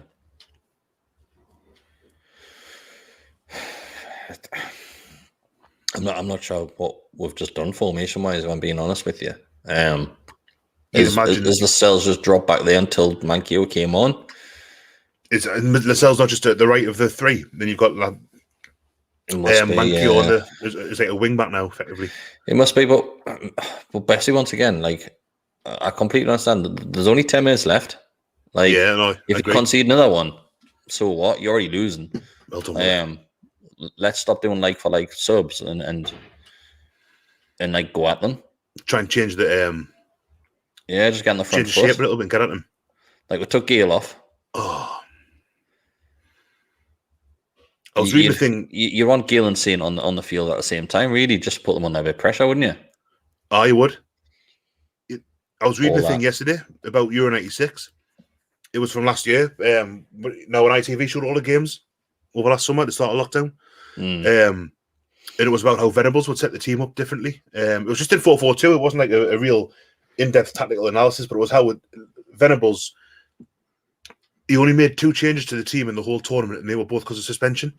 Ince got suspended for the Spain game, and I forget who it was for the semi against Germany now, but like you saw it. You used started 13 players in total in the 5 games that they played, but they used 2 or 3 different shapes because Venables. I mean, Venables isn't a young. Even then, wasn't really a young manager. I know he was well into his 50s by that point, but he knew how to kind of set up against teams, and he knew how to get players to kind of work in different positions. And what the game needed, we've been lucky there. And Bruce just hasn't got that. We've talked about it before, how like he didn't want to bring Carroll and Gale on a few weeks ago because it would have been changed the team shape. And then you've got Terry Venables using the same players in different shape, literally the same 11s, but with 4 at the back or with 5 at the back with wing backs. And it's like it's not a new thing, you know. You should be able, if you're a football manager in the Premier League, and Steve Bruce likes to tell, well, how many games he's managed, it's 500, whatever it bloody well is. Like, you should be able to do that, really. It's not rocket science. Who got booked? I don't know. I thought they were going to go back to some sort of play there to say like somebody had dragged somebody down, but I didn't say anything. Saying, "Oh, well done, mate. Then move. Well done." Maybe. Nope. Right, you need to go the other side of him. Go on, ball. Oh, go on. Yes. Get in. Willock. Willock against Tottenham as well. The commentators just said there as well. Was that Julian that headed it back in there? I think so. Sissoko's covering as well for them. Or was. That's honestly that's great play by Julian on that, heading that back in. From the back post there. It's a good ball in as well by Richie. It is. It's great. I thought it was handball there from the header. Fucking boring. Not that it matters now, like. Boring in. No. Great. To be fair, he hasn't got anywhere else to hit it apart from up. Nah. Because Lloris is straight over it. Look. Aye. Fantastic that. Get in. Lads. Get in. Would have been on the pitch about 5 minutes as well. Aye, great sub, Bruce. Well done, mate. Aye, well done, Steve. Well done, Steve. Well done, Steve. Now walk.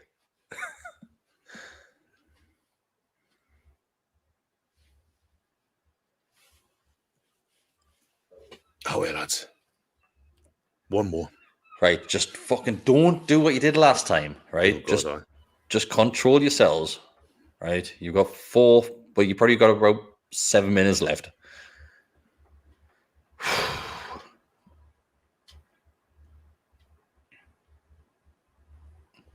Oh, somebody's just said get in the chat, and I'm not sure if they're really far behind or if they're a Spurs fan. I'm not too sure either. God, he's giving him a free kick. Oh,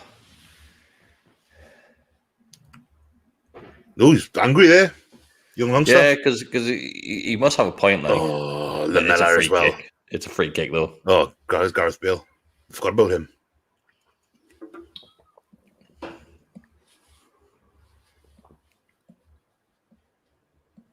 Is that was that linesman just picking these spots there on the side of the pitch? Oh, I didn't see. No, like what do you call him? It was a German manager that smells his crotch. Yogi Love. Oh, aye, smells his fucking balls. Aye, dirty stuff that like. And Bale's just going to come straight on here saying, "I'll have it, lads." He's 20 seconds behind Warnock, so that he hasn't pre-empted. Well, maybe he has accidentally, but. All right, okay. Yeah, he hasn't seen Tottenham score yet. Do you know what it is? I'm going to have to turn the comments off, mate. Sorry, everybody that's putting a comment on. But like for the last few minutes, I'm going to have to turn it off because I'm thinking it's absolute arse twitching time now. Like, some silvers in there, Gareth.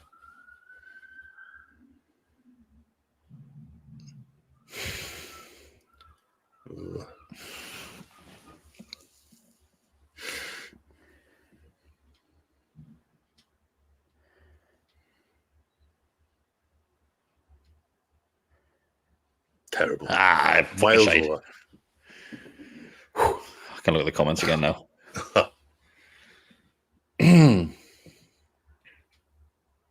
Is he on a loan? It's only a loan deal, isn't it? Yeah, I think he's fully intent on going back to Real next season and making a fist of it. Oh, does he? Yeah. Nice of him. Yeah. You see him elbow that racist bloke midweek? What racist bloke? The one who had a go at the Rangers, Kamara, you know the Rangers player? Was a bit of a I thought you were talking about Tommy Robinson. Oh no. Although if that that other racist bloke.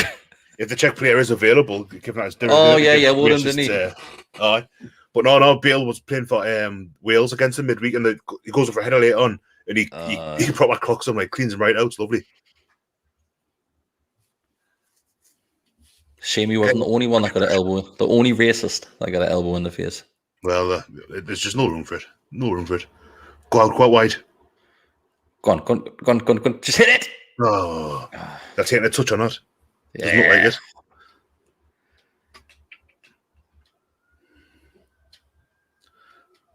Again, they're getting they should really be doing better with this.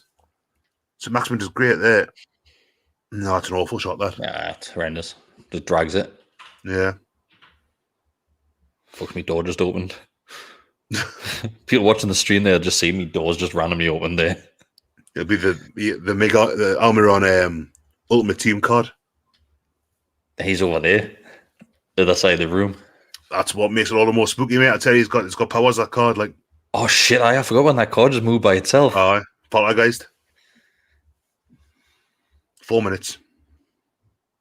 Right, how are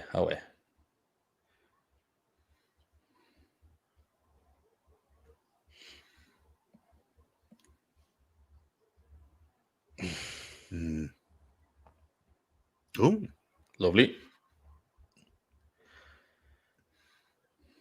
Whip it. That's heavy. Out. Oh. Handball. Fuck me, he's hit that, hasn't he? Oh, he has not, like. Richie loves smashing it when it's like that, doesn't he? He does. I loves putting a foot through it, like. Maybe he scored that one against Bournemouth, didn't he? Down a few years ago. That was obviously a lot closer than that, but it was just couldn't have missed that one, like, could he? He absolutely twatted it. Oh, who's that on the floor? That George. Oh, hello. Oh, he's done him. Absolutely done him there, like. Oh. We're making some weird noises here, mate, and I'm aware of it.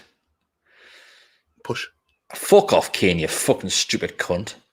Oh shit, am I allowed to say that? He loves a shove, doesn't he? I'm not sure. That's the word. I'm not allowed. Like, not sure if we're allowed to say it on YouTube. All right. I called Bruce one the other week, like, so we're still here. He does. He's a. If he plays for you, you love him because of it. I suppose it's similar. I mean, yeah. I think he sometimes does go a bit too far with trying to injure players, like. But he's like Shearer was all elbows and punches and nips and stuff, wasn't he? So. Yeah, he was, mate. He 100% was, and there's no denying that. But Kane's playing now in this day and age of football. Obviously, it's changed massively in the last 20 years. It's true. He just gets away with it every single game, doesn't he? He does. And he wins a free kick about 3 times a game in that. By doing the same thing. It's the old thing they used to say with Shearer, like when he kicked Neil Lennon in the face that time, and I said, if he wasn't England captain. And here we are now, Harry Kane's England captain as well, like, so there probably is some truth in it, like.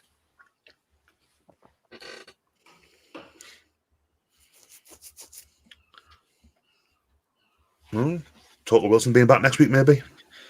Yeah, he's been training this week, hasn't he? Yeah. I think, obviously, from what we know, because we're in the know, bestie. Not sure if you knew that, but we're in the know. Yes. That Wilson was in contention of playing today, and he was supposed to be playing today, but last minute they've decided to drop that and go with the team that started. I'd rather, I mean, if there's a chance that he's not quite fit yet and he could exacerbate things, and I'm happy with that, mate. Like, I mean, I'd rather have him playing against Burnley than against Tottenham and maybe getting injured today, and then missing next week. So I'm okay with that. Seems sensible.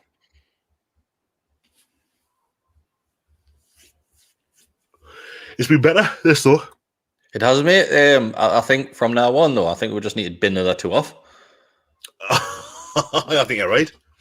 I've had a much better time just with you, mate. I haven't had to shout over Mark. Oh no, bless him.